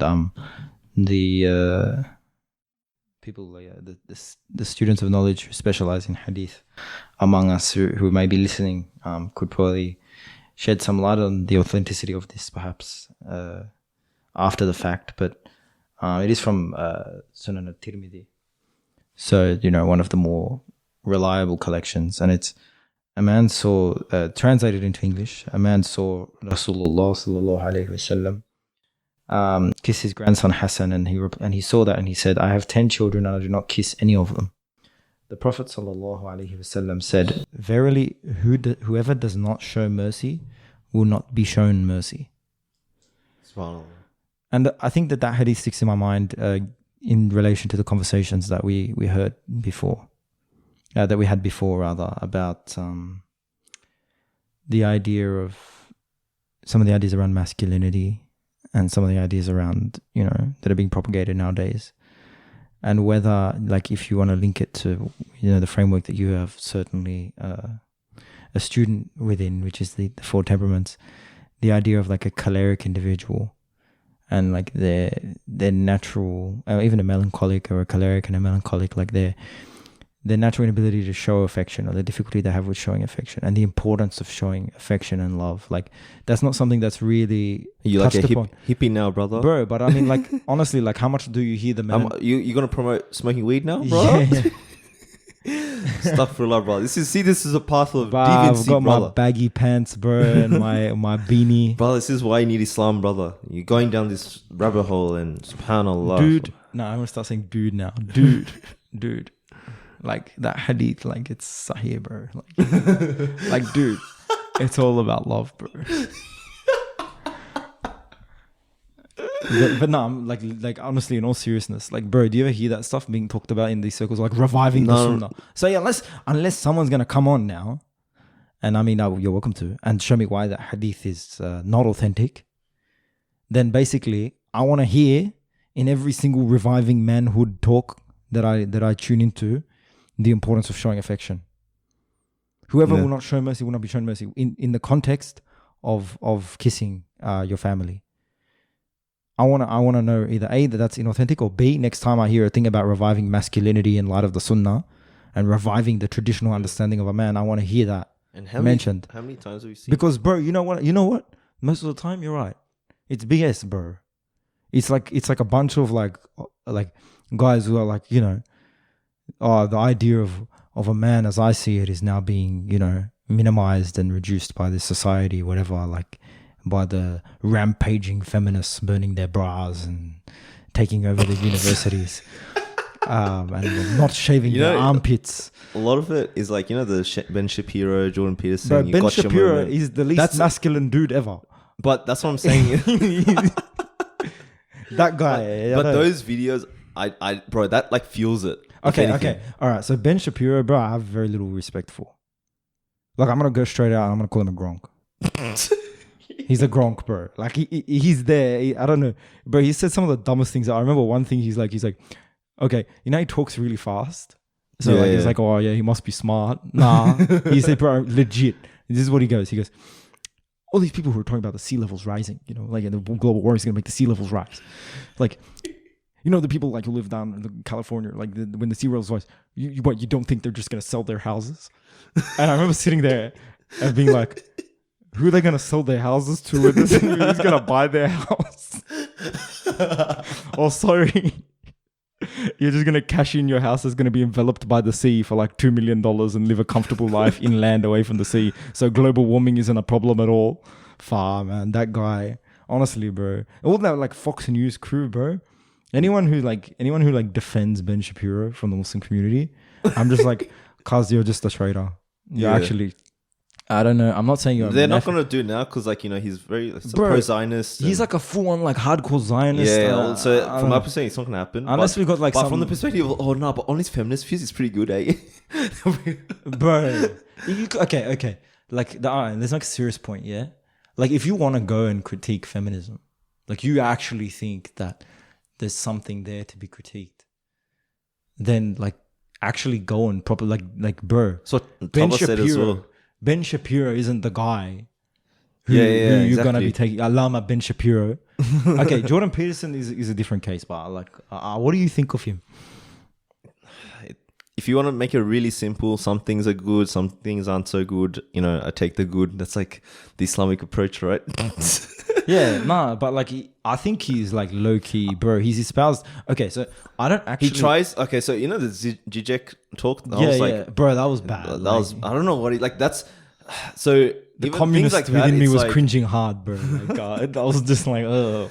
But some of his analyses, for example, like Bible and scripture, like I've listened to quite a bit. It's pretty interesting. Like I find it interesting, and it's like sometimes you can extract some of those gems and be like, oh, I'm gonna use this in my back pocket when I need to, like, you know, bring it out in a conversation. It's really interesting.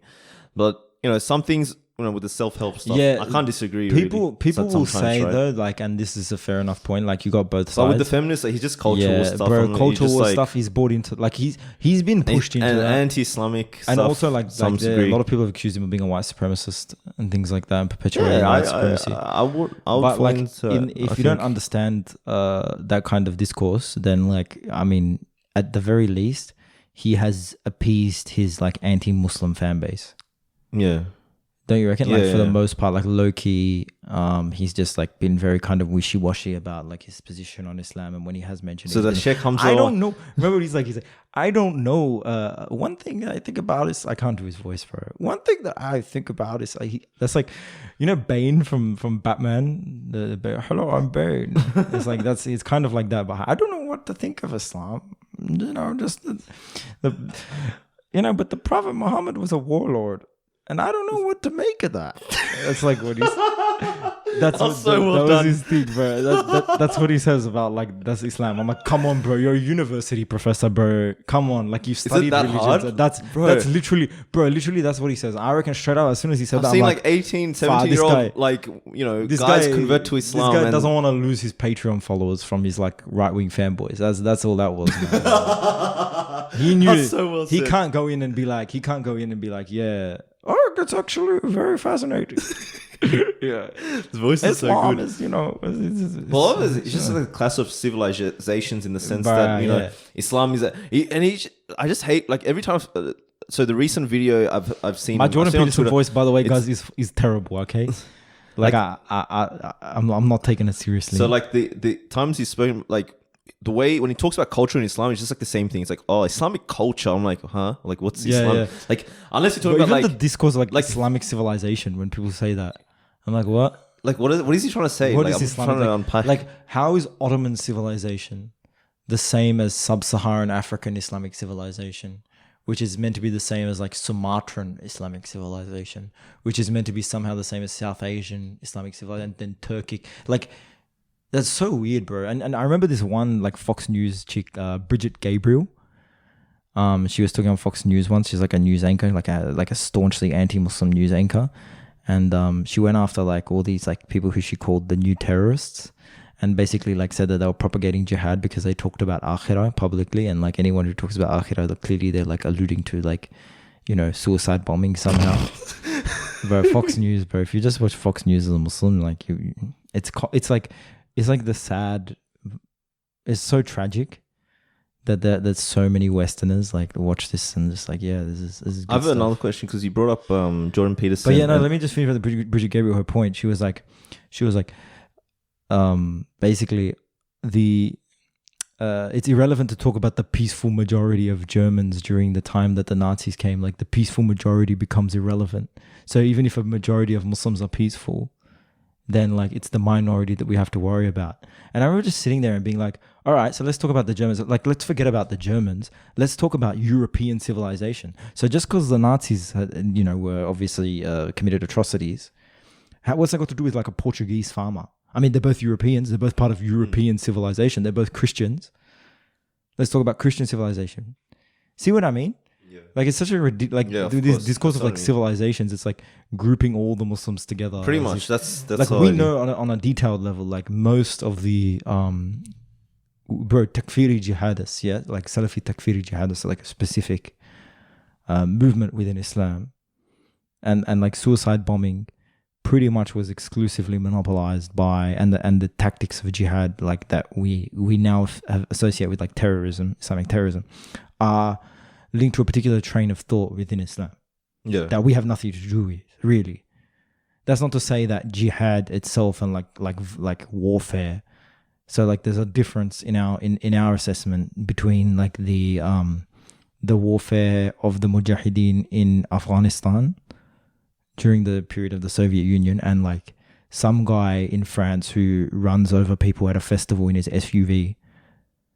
Do you know what I'm saying? Yeah, of course. So like obviously there's a different dimensions of jihad and so forth, and like we're not getting into that, we know that, but like in the eyes of like Westerners, they still like, bro, these people go to university and everything. Like Jordan Peterson, like I said, he's studied like world religions and that.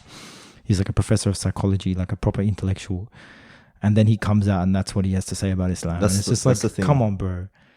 Yeah, as I was saying, like you have 16, 17-year-old like people like converting to Islam, and it's like they're doing more research than JP is meant to be like some really smart guy in comparison, right? So like I wanted to, like, because you mentioned white supremacy and general peace, I want to ask this question because I think this is a good topic as well.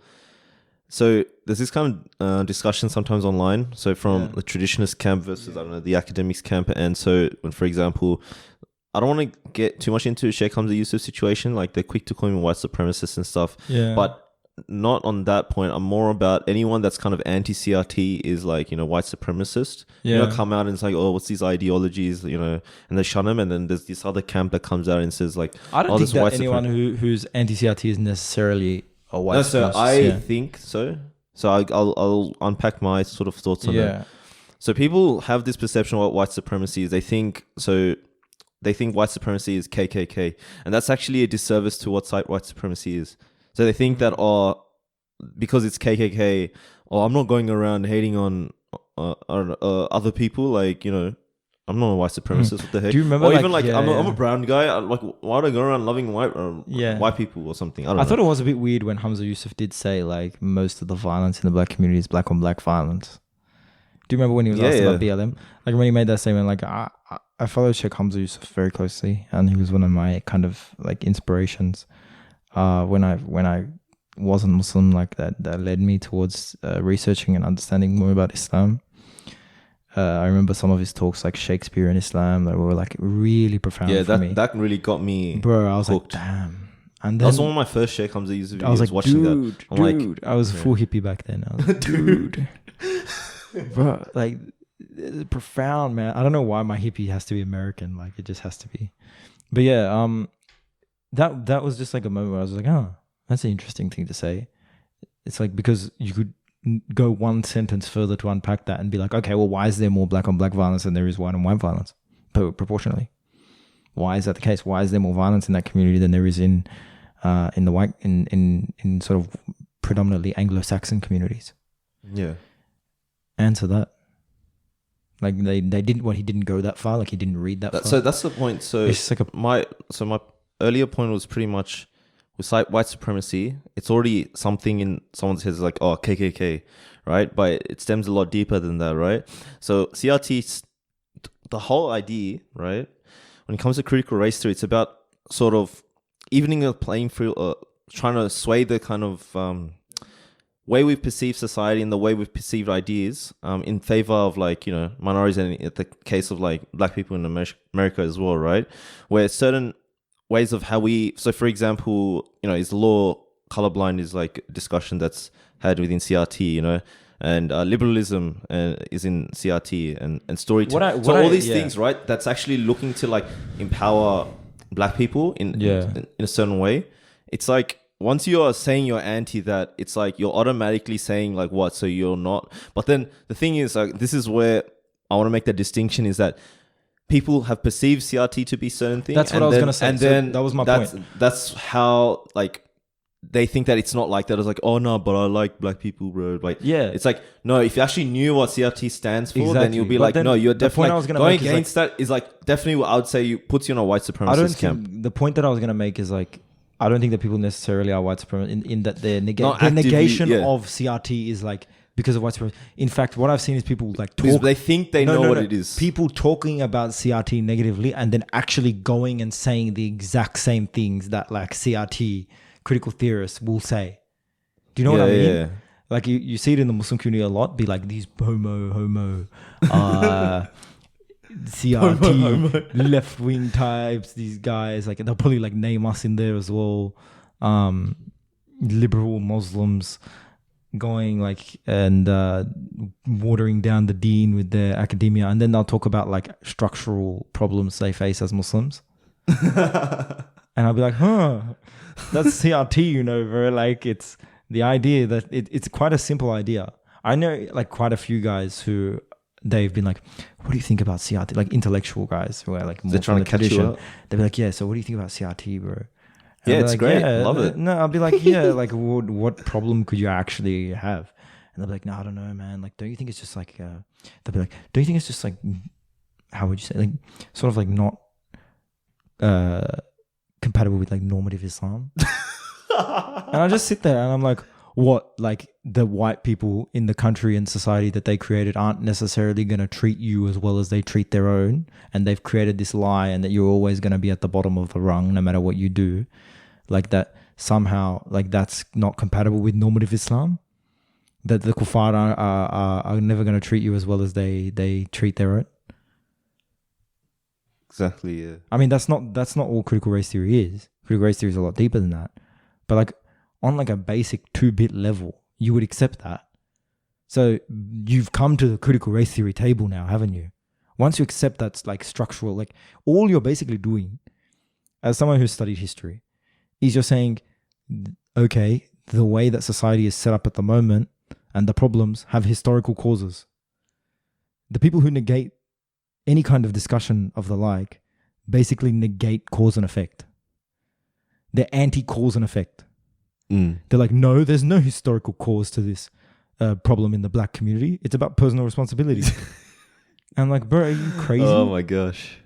Like what? Like these people should also negate weather systems. Yeah, You know what I mean? Like what? You just don't believe in the process that what happened or what happened in the past or conditions can lead to certain events. Yeah. And so it's like, even if you're anti that, it's like there's no other like proper discourse you're even bringing. It's just like very superficial kind of way. So that's the point. It's like what they've perceived it to be and the way that they go about it is like detrimental because it's like stunting growth. And the way at times even certain figures in the community might have these discussions, it's like it's putting things at more harm, right? And obviously there is that fear or like, you know, too much of this stuff and not about Islam. It's like you're still falling into that camp of, it's almost like you're anti-intellectual, right? It's almost like, no, like don't study that. I mean, and, some of them see, I will tell you when you can be accepted into the Islamic because you got to do this study. And it's like, okay, cool, but what's wrong with doing that? It's like, no, you got to study your aqeedah. Obviously you need to, okay, right? bro, but like, but the point is like the discussion doesn't go any deeper when it comes to those discussions, right? Even with feminism as well. But to be fair, like their logic is like they'll see like one deviant dude talking about like CRT and feminism and that, but then I'll see like his deviance in Aqidah and I'll be like, oh well, they must all be deviant in Aqidah. Anyone who talks about they sit there and they're like thinking about it, they're like, what made this person deviant in Aqidah? It must be that stuff that he went and studied, you know, at university. But it's like deviance, I believe in and of itself is something altogether different. It's Allah subhanahu wa ta'ala who guides to haqq, right? And at the end of the day, your kind of intellectual positions and the views that you have are distinct from whether you're guided or not. I agree. Like a lot of people that like you can be misguided and a proponent of CRT, and you may not have. But even that, like if they're working towards a betterment, that whoever that person is, it's like no. But what I'm saying is like the problem fundamentally always comes back to issues in Aqidah and issues in fiqh, which are distinct entirely. Like just. Yeah. All right. So as I said, I believe in following. Do you know why I'm an Orthodox Muslim, by the way? Like why I ended up, because I didn't actually I wasn't Orthodox initially. I was Shia. Yeah. By persuasion, and then I sort of became like a modernist after I converted, because no one grounds you. It's like you come into Islam and then it's like, well, welcome to Islam. Which flavor of Muslim you're gonna be? Like you just become like. The middle of the tug of war rope for all the different kind of persuasions, right?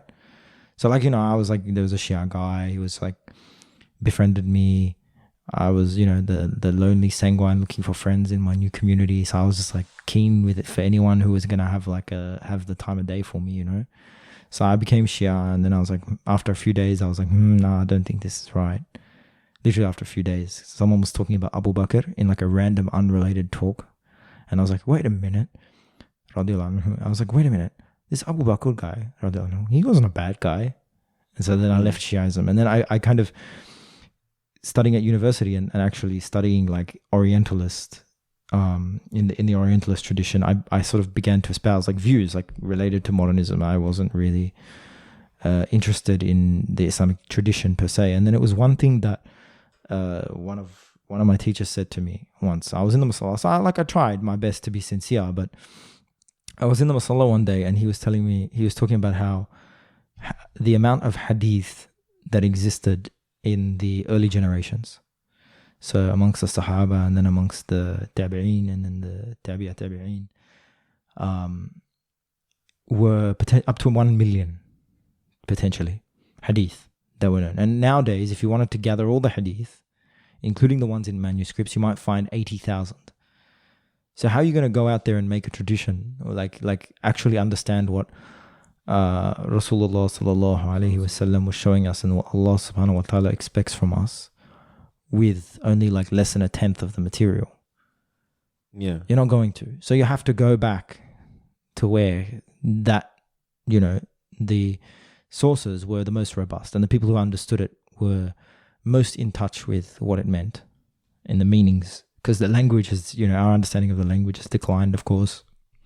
There's so much stuff to unpack there. Like even Dr. Al-Samisa talks about in his episode where a lot of the texts that we may read now that were like in the past, there was a lot of prerequisite knowledge even to read those texts. And true. So for us to be able to just enter that straight away, we actually have to have an understanding of what they were talking about and what was actually considered known to the people. Like, and then usul, like for us, even for us, like when we like study here, it could be even in I don't know, with a teacher and all that, or even in English, it's like we have certain ideas, or I don't know, for example, one example could be like everyone knows gravity is a thing.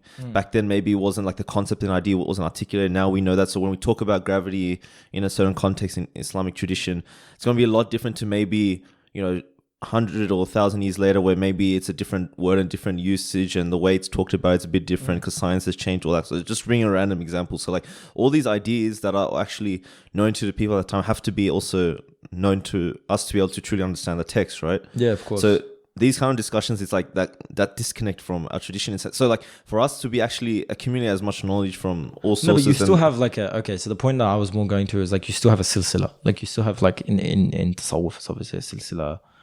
But then in hadith, it's like the isnad, and or in fiqh, like you have the ijaza, and in ilm al-hadith, you also have like ijaza that you get, like you have text that you learn the meanings of, and then it's certified and it goes in a chain back to the author of the text, or like you memorize your hadith with the isnad. So we do have like a link back, and I believe that the tradition is the only way to do that.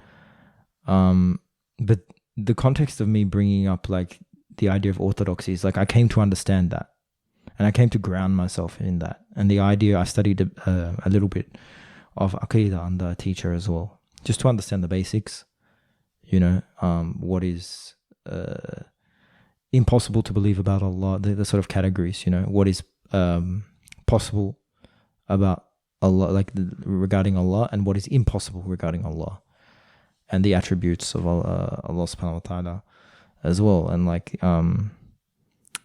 that sort of it was probably like the Ash'ari school is what I learned according to.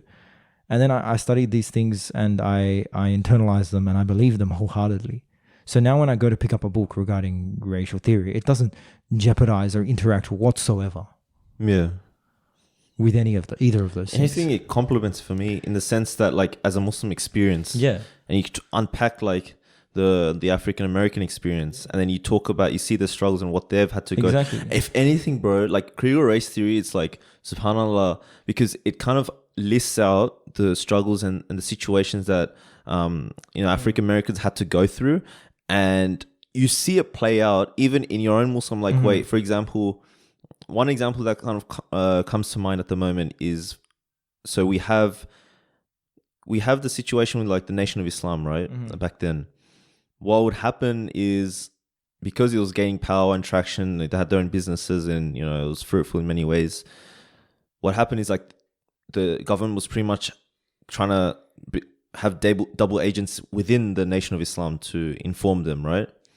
And so for us, it's like in this context, it's almost like CVE, or even, for example, masjid. It happens, to this day. And that's people thought I was a spy, actually. Oh, really? When I first converted, like that was one of the main things going around about me. That I was definitely a CVE based spy. Yeah. And I was like really offended when I heard that. I was actually really sad because like I was super sincere back then, much more than I am now. Now I'm kind of old and cynical and jaded. At the age of 23, you know, I'm like, but I'm far more cynical. But back then, bro, I was like wide-eyed, sincere. I loved everyone. I was very open-minded. Like I didn't care if you were like full-on hardcore Salafi. I would love you. I'd be like, you're my brother, and I would like feel like such an empathy. But now I'm just all like disgruntled. But yeah, so like the point I was gonna make before that I was just kept alluding to is like, yeah, and the one that I really want to hammer home. It doesn't matter if you say like you're left wing or you're right wing. So long as, bro, if your aqidah is sound and in accordance with what is in line with the Ahlus Sunnah wal Jama'ah in our view, then, bro, like these things don't interact at all. Like, yeah, there are things that maybe clash with like the Sharia within certain political programs, but if you just ignore those and then take the rest, like you still have a persuasion of your own. It's not like anything within either like.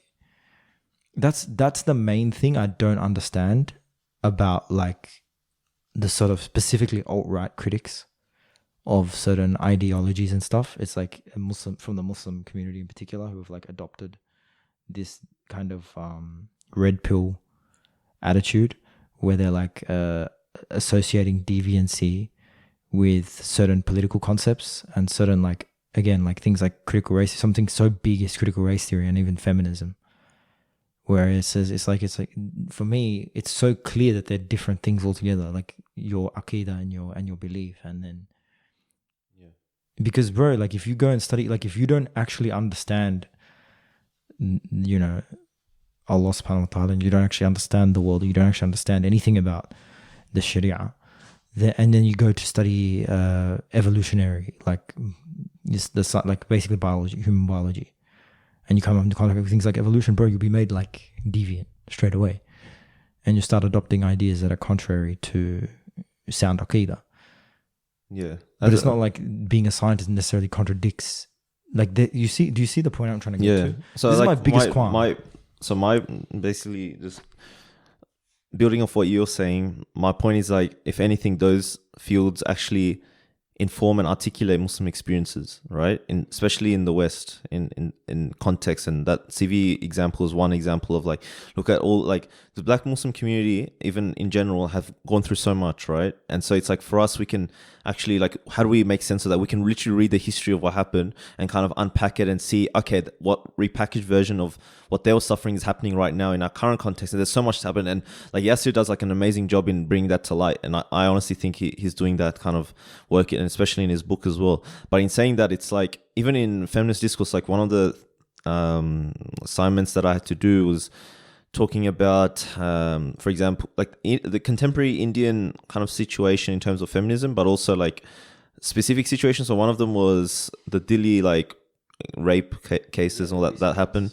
Yeah. And so one of the things that we discussed is like, there was a lot of workshops that happened and a lot of situations and a lot of investment that have happened to empowering, I guess, women in those kind of communities.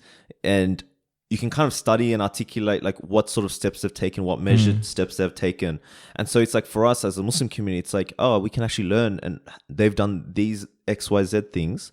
It's like, why don't we learn in the sense that, look, they're actually doing this initiative, that initiative, they're setting this up, they've done this, they've done the... So the point is, I'm bringing back to is like, you study critical race theorists or you study feminist scholars. It's like, they've encountered what we've been encountering, and they've probably done it better, if not even way better than how they've articulated the experience way better than we have. Because we're all, to some degree, we're all suffering from similar things in the sense of like, you know, post-colonialism, you know, Western democracy, living under secular laws, like all these kind of things in this whole process. It's not like it's just only Muslims are suffering. It's like people... marginalized communities are suffering. There's oppressed people that have suffered a lot because of all this. Yeah. And so it's like their experiences have been written about, have been shared, have been documented, have been tackled, have been, unpacked. It's like and we can even like take it on board to create our own kind of makeshift survival guide. That's how to survive as a marginalized community. And you can see the Western if you study it well enough, you can see repackaged versions of what we're suffering now. So it's like, what are you doing? Like, why are you just saying this? Oh, yeah, Islam, right. bro. It's like it's actually it kind of harps back to my very earlier point. I talked about discussions such as Martin Luther within his own Christian communities. And it's like, look what we can learn from them, because a lot of the kind of discussions actually overlap anyway, because we're Muslims and stuff, follow, worship on God, all that kind of stuff. So that's why you literally study all that to unpack that, and you can even inform some of your Islam in some sense, right? But it's like, it's not looked at that. It's just seen as, oh, bro, astaghfirullah, and this and so it's about having that kind of deeper conversation. You know what I'm saying? Like, okay, I'll bring a personal anecdote into where I think it's important for us to learn like the basics about kind of racial hierarchies. Okay, so I'm a convert. Obviously, I'm European background, not like full on like the best part of Europe. Basically, the less civilized part of Europe, granted, but still Europe, and still like I still consider myself like a white person.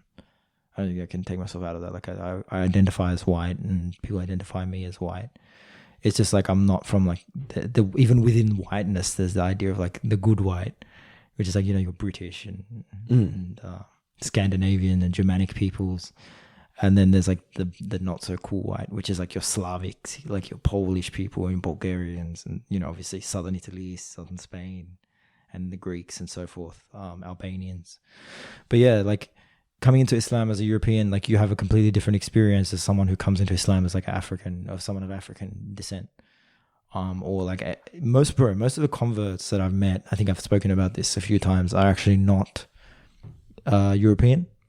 So most converts that I meet and have interacted with them and have witnessed, and there's probably been probably 24 now. I've met 3 or 4 in Australia, other European Australian converts. The rest of them have all been like Asian Australian, or like from overseas, like French. I've met a couple of French African converts in Australia.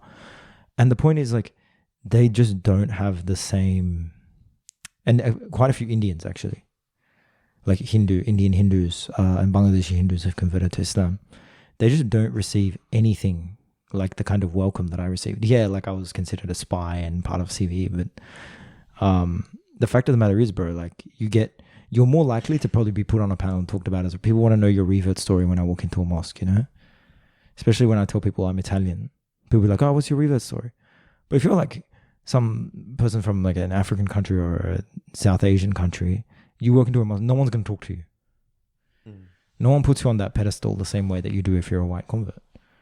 So you can clearly see, like, in my life, how there is a difference. Like, this is how I came to accept these kinds of theory, like what we're talking about now. Because I'm just really trying to help people understand my journey in this, and like how it wasn't so much of a struggle for me to accept any of these ideas, and how, first of all, they don't clash with my conception of orthodoxy, or the conception of orthodoxy. And then second of all, how it's actually quite simple to understand these concepts. Like, just ask yourself that question, simply. Yeah. As a Muslim, like, okay, do non-white converts and white converts have the same experience? Well, if you can answer that question, then, like, if someone has a different answer to me, then again, welcome to share that. But for me, it's pretty clear that yeah, there's a certain pedestal reserved for us, whereas other people just fly under the radar altogether. And see, that's only like from the physical perspective, even in the sense that because you're white, but like at the same time, there's like deeper layers to like subconsciously what things we've picked up. Yeah, just beyond phenotype, bro. Virtue of being in this society, right? Yeah. Like, even for me, one example is like my name is like meant to be pronounced Tanzim, but I just pronounce it Tanzim because I've been taught it. Yeah, your name. But like, you just go to school and it's the easiest way. I mean, like, and like, yeah. So like all these, like, that's just one example of the million examples that you can bring out in ways that, like, even for like the way that even for a long time, bro, as a Muslim community, it's like, as a Muslim community, like when you go to like workplaces and stuff, now it's kind of changing a bit. It's like trying to be more inclusive in the sense as prayer spaces and this and that. But before it was like, oh, it doesn't even care about halal food that it's offering to, it's not making that effort to kind of cater for the Muslim community. It's not making that effort to like making sure Muslims have enough ample time to go Jummah on Fridays, work, like all this stuff, like just having to explain what you're doing, like as a Muslim in your average workplace or in your average academic or like space. Why do you take extra time in the bathroom, like things like that. It's like, oh, you can't, it's like, oh, it's wudu. It's like, what's this? What if I have an exam scheduled right through a prayer time? Yeah, exactly. And the university, like, will they accommodate for that? So there's like many other things as well you can kind of unpack, even subconsciously. Let's talk about, like, you can even talk about like internalized Islamophobia within the Muslim community. Yeah, absolutely. That's like almost a product of, like, I guess, even like I've experienced a lot of older people, because it hits home closer for me, because like when I was becoming practicing, it's like I was copying these comments of, oh, you're just going to Syria, you had it worse. Are you gonna drop out of school now, or whatever? Like, bro, you had it worse from your family than I did from mine. Yeah, because my family, bro, they're like, to put on my hippie persona again, they're like, dude, like, you can do whatever you want. Like, you just, if you really want to be, my dad literally told me, he's like, you can be anything you want, son. Like, you can be a Muslim, you can be a Buddhist, you could be a Hindu. I don't mind. It's all good. You're still my son. And I'm like, oh, wow, you know. But yeah, like, I feel like you had a much more difficult experience. That's why I was talking to someone in North America recently, and they were talking about like the native convert or native revert idea. And in many ways, it's like I've had this kind of very seamless adoption of Islam and being Muslim. Whereas in the Muslim community, it's even harder, because like you have to first of all unlearn all the misconceptions that you grew up with, and like the cultural infestations into your conception of religion. And then on top of that, you have hostility as well.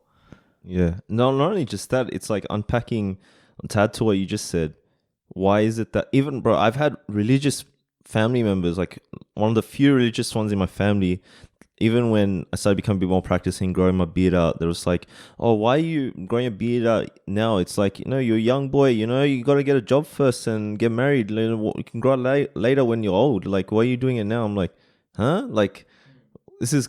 So, like, to unpack that, right, that kind of experience, it's like, it's more than just, un-Islam and Islam.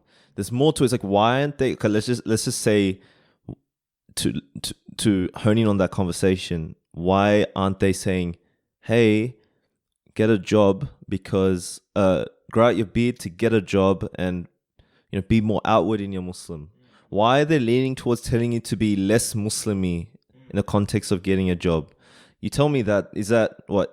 These are the conversations that needs to be unpacked, right? And so where do these ideas come from? It's almost like being that capitalist Muslim, or even adhering to secularism, right?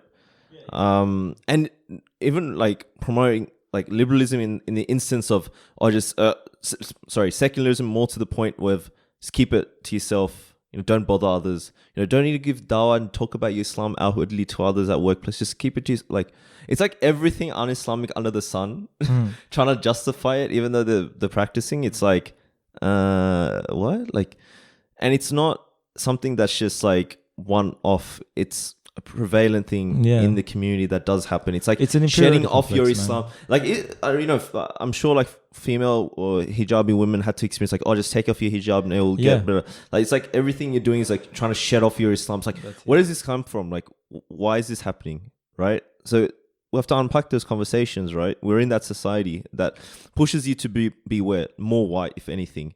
If you're more white, you'll be ahead with any, like, even if even in this kind, if you're agnostic or atheist and you're as white as possible, you love drinking, bro, you will be at the top of the food chain. Me as a virtue, being a practicing, I'm already restricted. Like, my hands are tied. I can't go to like pubs and clubs and sort of hang out with them in the bars. You know how we had that conversation about, you know, in the workplace, that kind of male dominated workplace, and creating the environment where it's like a locker room chat. Yeah, it's like that repackaged version is like, oh, you know, let's go drink and club, and that you're already out of the party, like, as a Muslim. So it's like, how can you promote that kind of locker room talk and also be anti? Like, you got to be like just in all areas, right, of society and people, and especially in the workplace. So it's like these conversations even practice, like, what does society promote? And I guess you can say now that the tide is shifting, but as I said, like, some of the discussion and discourse I see around, even for example, so this is a huge discussion about, we see people now jumping on, what's a virtue signaling, perhaps they're jumping on, right now it's cool to be on the BLM train, to be, for black people. Of course, we have to be, right? But it's done in a way where it's like not really thinking about deeper politics. So like it's just kind of like Instagram kind of activism and that's it. But there's no real actual effort to learn these fields of knowledge and science. That's just like social media culture, bro. It's like a superficial culture, and like that's so people will say like everything. They'll point to that and be like, "Hey, look, the tide's changing." My counterpoint is like, no, it's like a very superficial way. No one's actually like, for me, the stuff like alhamdulillah, I've been able to connect with people and study under them, like different fields of knowledge, and had my experiences at university, etc. It's like I guess I'm blessed in a way that I've been able to sit with people and learn from regards to these subjects, right? And so it's like, for me, I'm not saying I'm on a pedestal because I just happen to fall into it and alhamdulillah connect with the right people. But I guess these people that claim to be kind of, woke activists and, out there and kind of just only keep it to Instagram activism. It's like, they don't actually know much about what they're trying to claim that they're talking because there's a lot of it is bandwagoning too, bro. That was kind of what I'm getting. So that's kind of my point. But it's not getting to the deeper layers of what the issue is. Of course not. It's just because they're perpetuating, like, for example, even like critical race, they're critiquing liberalism, but they're happy to call themselves liberal Muslims, but then they're saying that they are pro-CRT. I'm like, what the heck's going on? It's like a contradiction. Because, bro, it's just super, like, social media. Like, all right, so I had this discussion with my wife recently. She deactivated Instagram. And then I was like, oh, so why? What was the main thing? She's like, I just felt so much pressure. Straight out. SubhanAllah. And then she was like, nothing. I can never do that.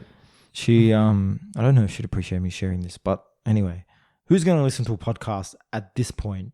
Who is still listening to this? Seriously, like, it's been like hours and hours of you and me just talking. Like, we're not that interesting, bro. So if you are listening, props to you, man. Like, you really stuck it out for your loyalty for Boys in the Cave. But no, I don't know if she'd appreciate me sharing this, but I'm going to share it anyway. But like, if she gets angry, it's just going to be at me because it's a positive thing. But it was an interesting discussion that we had, because I was like, oh, so what was the main thing?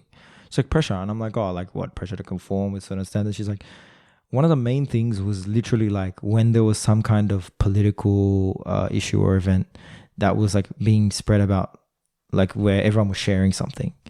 And she was like, not sharing it quick enough, or she didn't know what to say exactly about it because she hadn't studied it enough or didn't know much about it.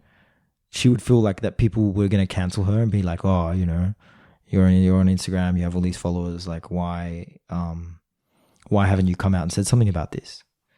And then like that pressure was so much for her, like that fear, because a lot of people have copped that, But at the end of the day, the people who would be going after her and being like, oh, you haven't done enough about this cause. You don't know what it's like, you don't even know anything about that cause. You didn't even, like a year ago, you were like, complete, you didn't even know what BLM is. Like, no, but like even, bro, like everything nowadays with this culture, like social media, bro, I have this disdain for social media.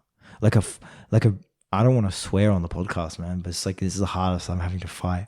Like, it's just a cultural thing, bro. Growing up in Western Sydney, like, it's an unfortunate part of like our lexicon, but like I have to physically restrain myself. Like, it's gonna come out of my mouth at some point, like just a bad word, like a vulgar way of expressing this. But it's so like, I'm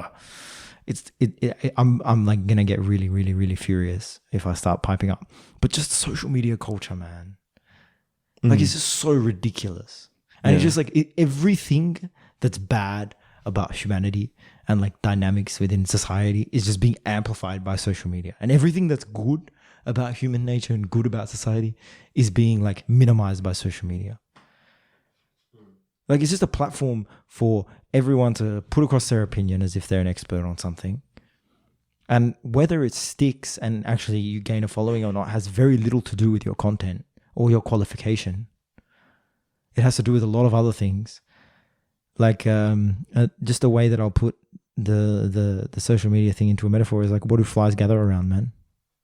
And that's literally how I feel every time I go through social media and I see popular people on both sides of these things. Like, I'm not talking about specific political leanings or political movements. Like, it happens on both sides, bro. Virtual signaling, virtual signaling, big one. And for me, I would say there is a lot of benefit, and I've had a lot of benefit from social media, just like many reasons. For example, building a lot of friends and friendships with people around the world. I didn't say I had a necessarily problem with social media. It's like social media culture and like that. There's that, yeah. But I'm just outlining just in general, like my experiences and just being able to share ideas.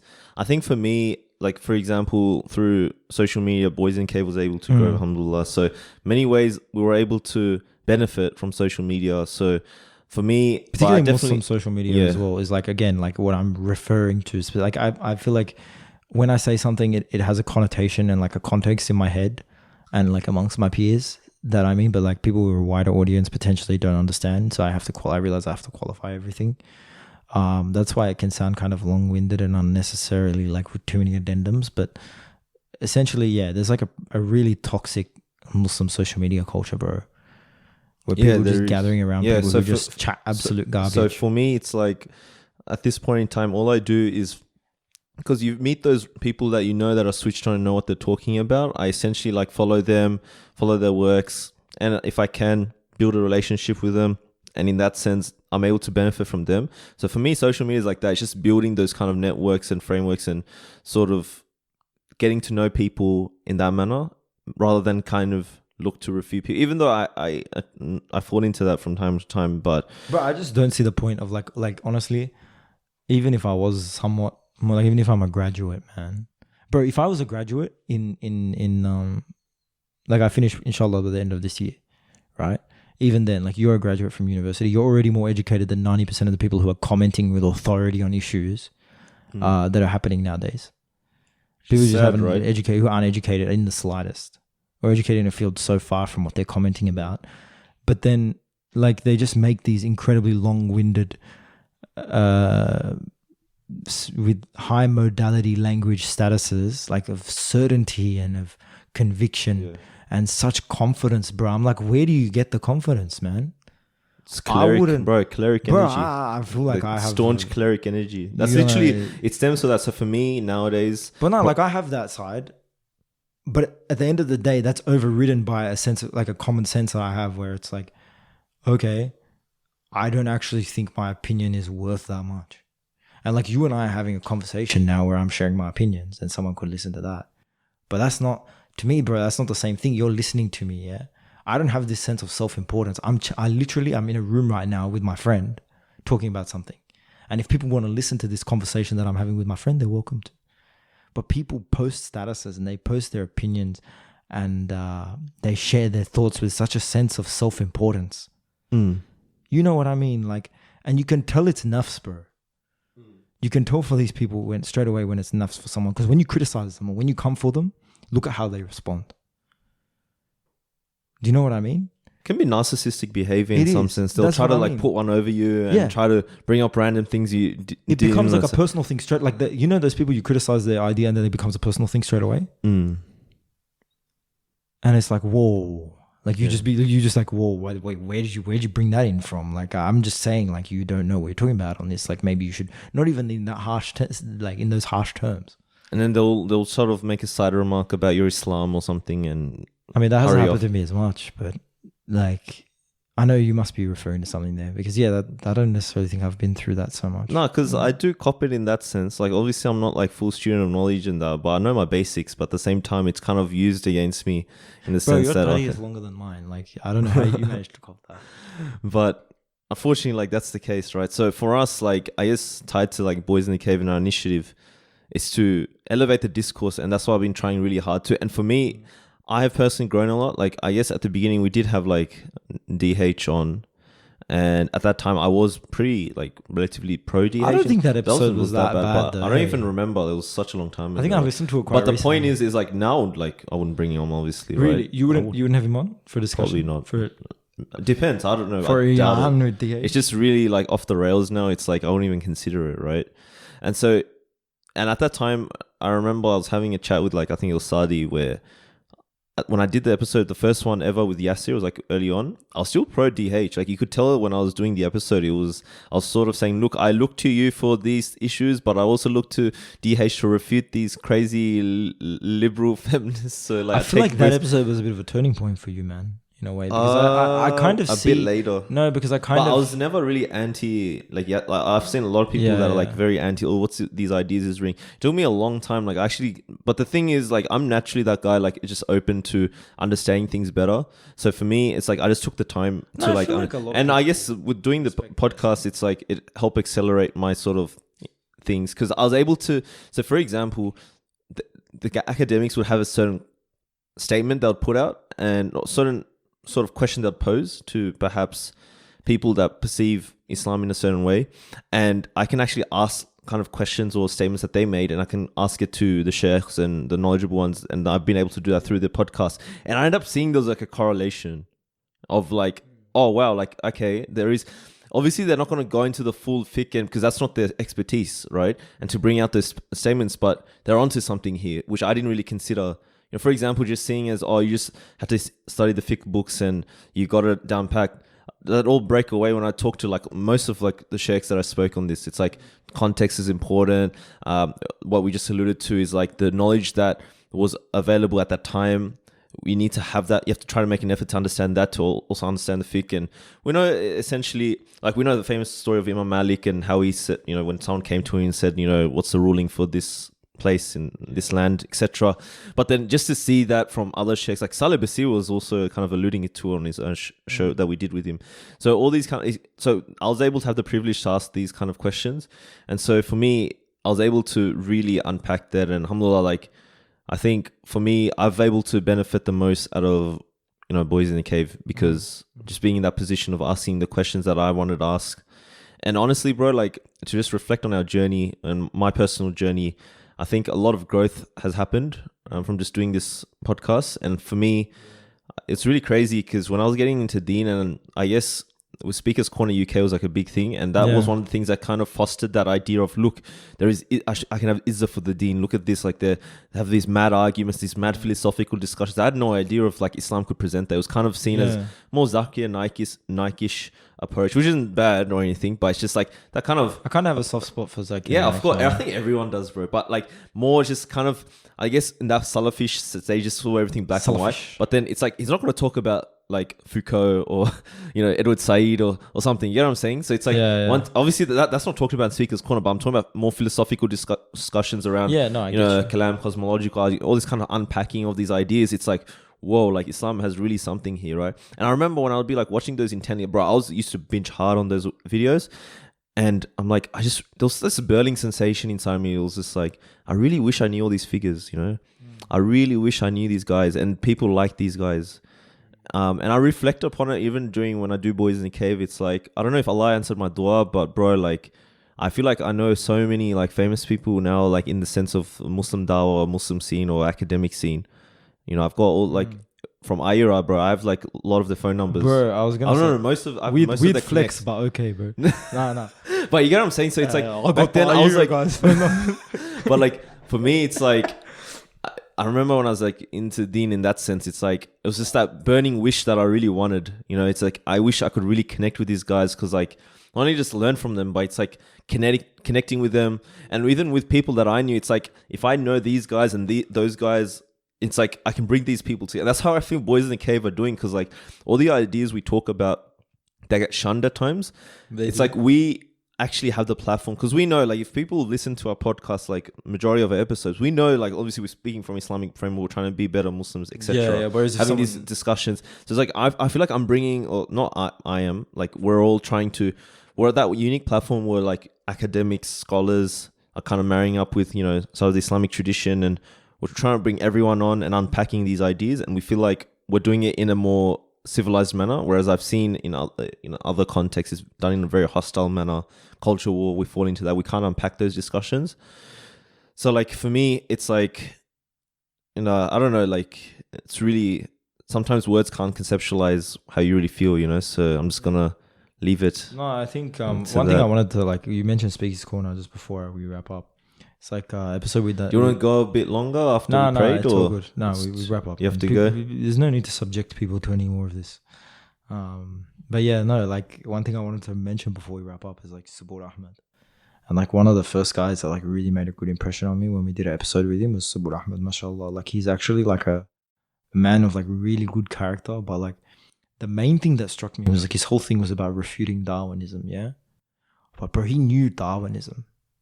Don't you think? Like, it was amazing. Like he properly knew his stuff. And when he spoke about Darwinism, when he spoke about like the theory of evolution and Darwin's life, and he almost spoke of it like an admirer. Yeah. Even though he was a critic, but he almost had this like intimate kind of connection to Darwin. No, that's true. Yeah, I agree. And I'm like, bro, all right, so just like to end on that, like, or to get towards the end, because there was one more comment I was gonna make, and it was like, bro, if you want to refute something, do it that way. That's how it should be. Yeah. You got to put yourself like what Subur Ahmed has done, mashallah, in his work. Because bro, that's how you refute something. Exactly. You become that thing, and you embody the ideas, and you really put yourself in the shoes of the person who believes passionately in that. And then only then can you understand. Like, it's the aims of philosophers, and then the incoherence of the philosophers. Yeah. That's how you do it, man. That's our Islamic blueprint. If you're going to refute something, not the way that it's being done nowadays. Exactly. In the culture wars. But yeah, like that was another episode I wanted to mention as well, like early when it was going through my head. The last thing I was going to say though, bro, is like regarding your later comments is like, yeah, I don't think anyone out there knows like how much effort Tanzim puts into the podcast, mashallah. And like, bro, literally he just picks me up in his car like 20 minutes before the recording. And like he drives me to where we do the recordings, which is a place that he organized and he facilitated, and all the equipment he bought and he set it up, and he learned how to use all the software. And I like come and sit here, and like our other co-hosts as well, like they come down and they help out. But bro, like Tanzim is like, bro, it's not even he's like the engine, like he is the vehicle for Boys in the Cave. We just like occasionally he does Uber and picks up a couple of people along the way. That's how it feels, bro. It's not even like we're a part of the vehicle. Like, bro, this is Tanzim, bro. And people out there, like, you need to understand, like, mashallah, like the effort that this guy goes to for no sake other than for the sake of Allah. I genuinely believe, inshallah, for the sake of Allah and for the sake of you guys listening. Like, genuinely. So amazing words. Thanks for sharing. Nah, bro, just thanks so much again for honestly, for it's like your efforts. For me, it's not easy sometimes because firstly, like work-life balance and trying to figure out what to do when and having the time. But at the end of the day, you know, like I guess I go through these like mini midlife crises in my head. Not really like midlife crisis, but it's just more like at the age of 24, want to do like some 30-year-olds right now, bro, are gonna be so angry at you. Be like, midlife crisis. You're 24, bro. That's it. Like people be like getting really angry at me when I say like, oh yeah, I'm getting old now, and they'll be like, yeah, oh, how old are you? And I'll be like 23. And they're like, are you serious, man? I'm 29. I've got actual stress. Like, yeah. But yeah, no. What do you mean? For me, I think it's just like the sort of convos we have. I think it's like really unique, and that propels me to work harder because I believe in our content. Like people have stuck around. Like I can agree, some episodes were a bit slower, probably not as engaging, but you know, and I definitely agree with that. Like I'm not expecting. Do you reckon this one is? Maybe, I don't know, but like if people listen through our content, they'll know like. The stuff that we talk about, I'm confident it's not like other people have talked about the way we have. And not saying it from an egotistical perspective, but for me, it's like I just want to essentially leave back some, like, you know, we're all going to die, right? At the end of the day, in some ways, like, inshallah, you know, may Allah accept as sadaqah jariyah, right? And so, if anything, like, I don't know, it's just, I think it's this picture in my mind. It's like I pictured it the way, I don't know, the age of internet dies, but there's this like vacuum of like all this internet data stored, and some smart Muslim guy uncovers it, finds our podcast and listens through and is like, whoa, like, okay, I'm going to build off this. And because he has that kind of technology and knowledge or accumulation of knowledge, it's like he can build off what we've sort of essentially talked about. And it's really interesting because some guests have actually talked about people that are doing certain studies in certain fields, like reaching out to them that we've had, and the sort of convos we have has sparked something. Yeah, for sure, bro. So like for me, it's more like I just want to, like, I've never really considered myself smart. Like if anything, I've always been like generally a slow learner over time.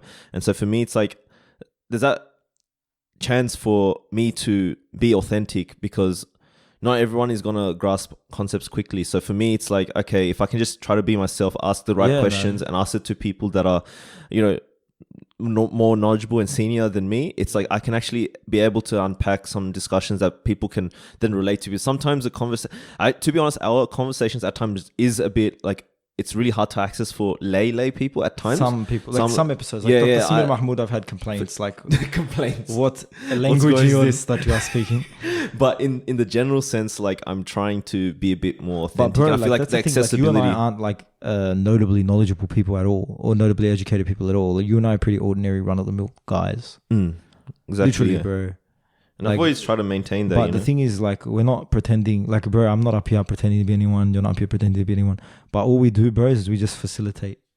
And I think that's it, bro. We're privileged because for us, you know, middle class family, more privileged maybe. like middle class family growing up, access to like all these teachers and sheikhs that, I don't know, Allah put me sort of in places where I was able to connect with these kind of diverse people, right? And I feel like some people just don't have those connections. So for me, it's like, if I have these connections already, it's like I have to make use of them and try to extract knowledge from, because it's like they're people, and if the knowledge just kind of sits in their head, it's like, what am I doing? You know, like podcasting in general is like a medium to, you know, have these kind of discussions and people to listen and benefit in. So it's like, I'll end on this note because we probably have to wrap up. But Dr. Ahmad Gilan mentioned this point. I think it was like one of the first episodes, if I recall, or the second one actually. He was talking about, and I really echo and I really agree with what he said. He's just like, you know, a lot of non-Muslims, for example, are running to Russell Brand, or not Russell Brand. I like Russell Brand a lot, but like Russell Brand, Jordan Peterson, and they find that they're the ones that are like intellectually moving the Western world forward, and you know, are the pinnacle of our civilizations in terms of intellectual thought. And it's like what they're actually seeing is a mirage. You know, it's like, bro, you sure? Russell Brand mirage.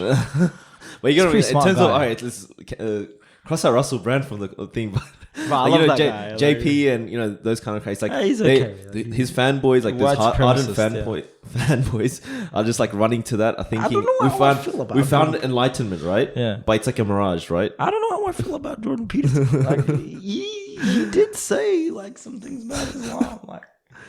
But like, we know the sort of convos we have, bro. Like, it's really weird. Like, alhamdulillah, the sort of convos we have now, we're tying in politics, history, you know, we're tying in spirituality. Bro, 6 years ago, bro, I was talking about like, yeah, bro, let's go play cricket, and that's it. Like, that's the most deep convo I can have. we kind like, of we still do have that. We still do. Oh, yeah. But you get what I mean? Like, it's really fascinating. Like, conversation, like we were both on One Path Network. It's like, it was really fascinating. Like, that discussion, I just thought it was just a normal discussion we have.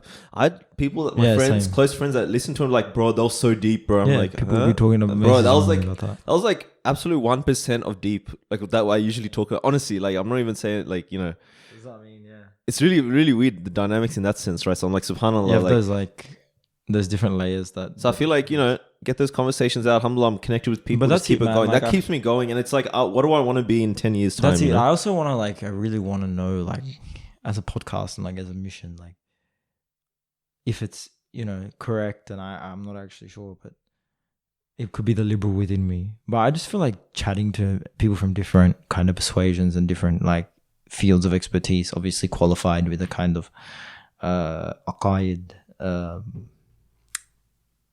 sort of parameters, aqaid parameters. We can't have like people coming on chatting utter garbage and talking utter batil. But like we can talk to like people from different walks of life who have different fields of experience. Not all have to be super intellectuals, but just people with certain experiences, and have different conversations at different levels for different people, because I feel like there's everything. Like, you can get something out of anyone, pretty much. I rarely meet people where I'm like, bro, you just dead. Like, you got nothing to offer me as a person. Yeah. You got nothing that I can take from. I very rarely come across someone like that. Treat people accordingly. You know, bro, people but that's are it. people. Like, not all our episodes are gonna be Multifaceted. like the acid trip episodes, like the one with Dr. Samir Mahmood. You know. Yeah, of course. Not all our episodes are gonna be like raucous banter. You know, some of it's pretty. I'm a pretty lame guy. My dad jokes probably get tiring to people sometimes, but there's gonna be those moments, but at the end of the day, bro, like all of it together, it has to create something, it has to build something, and for someone at some level, hopefully, inshallah, there's something they can take from the conversations. But once again, bro, jazakallah khair, like you facilitated it. You're the one who gets the guests. You're the one who plans episodes. You're the one who organizes the time. You're the one who picks me up. So, subhanAllah, inshallah, bro. Like I would, you have so much to give. So it's like have to keep doing it, because you have so much to give, mashallah, bro. But yeah, so must try, man. But yeah, so if you like this episode, because we might do something similar a bit more often at times, but we're just trying something new, inshallah. Hope you guys liked it. It went for 2 hours 30 minutes, bro. Let's go pray. Assalamu alaikum.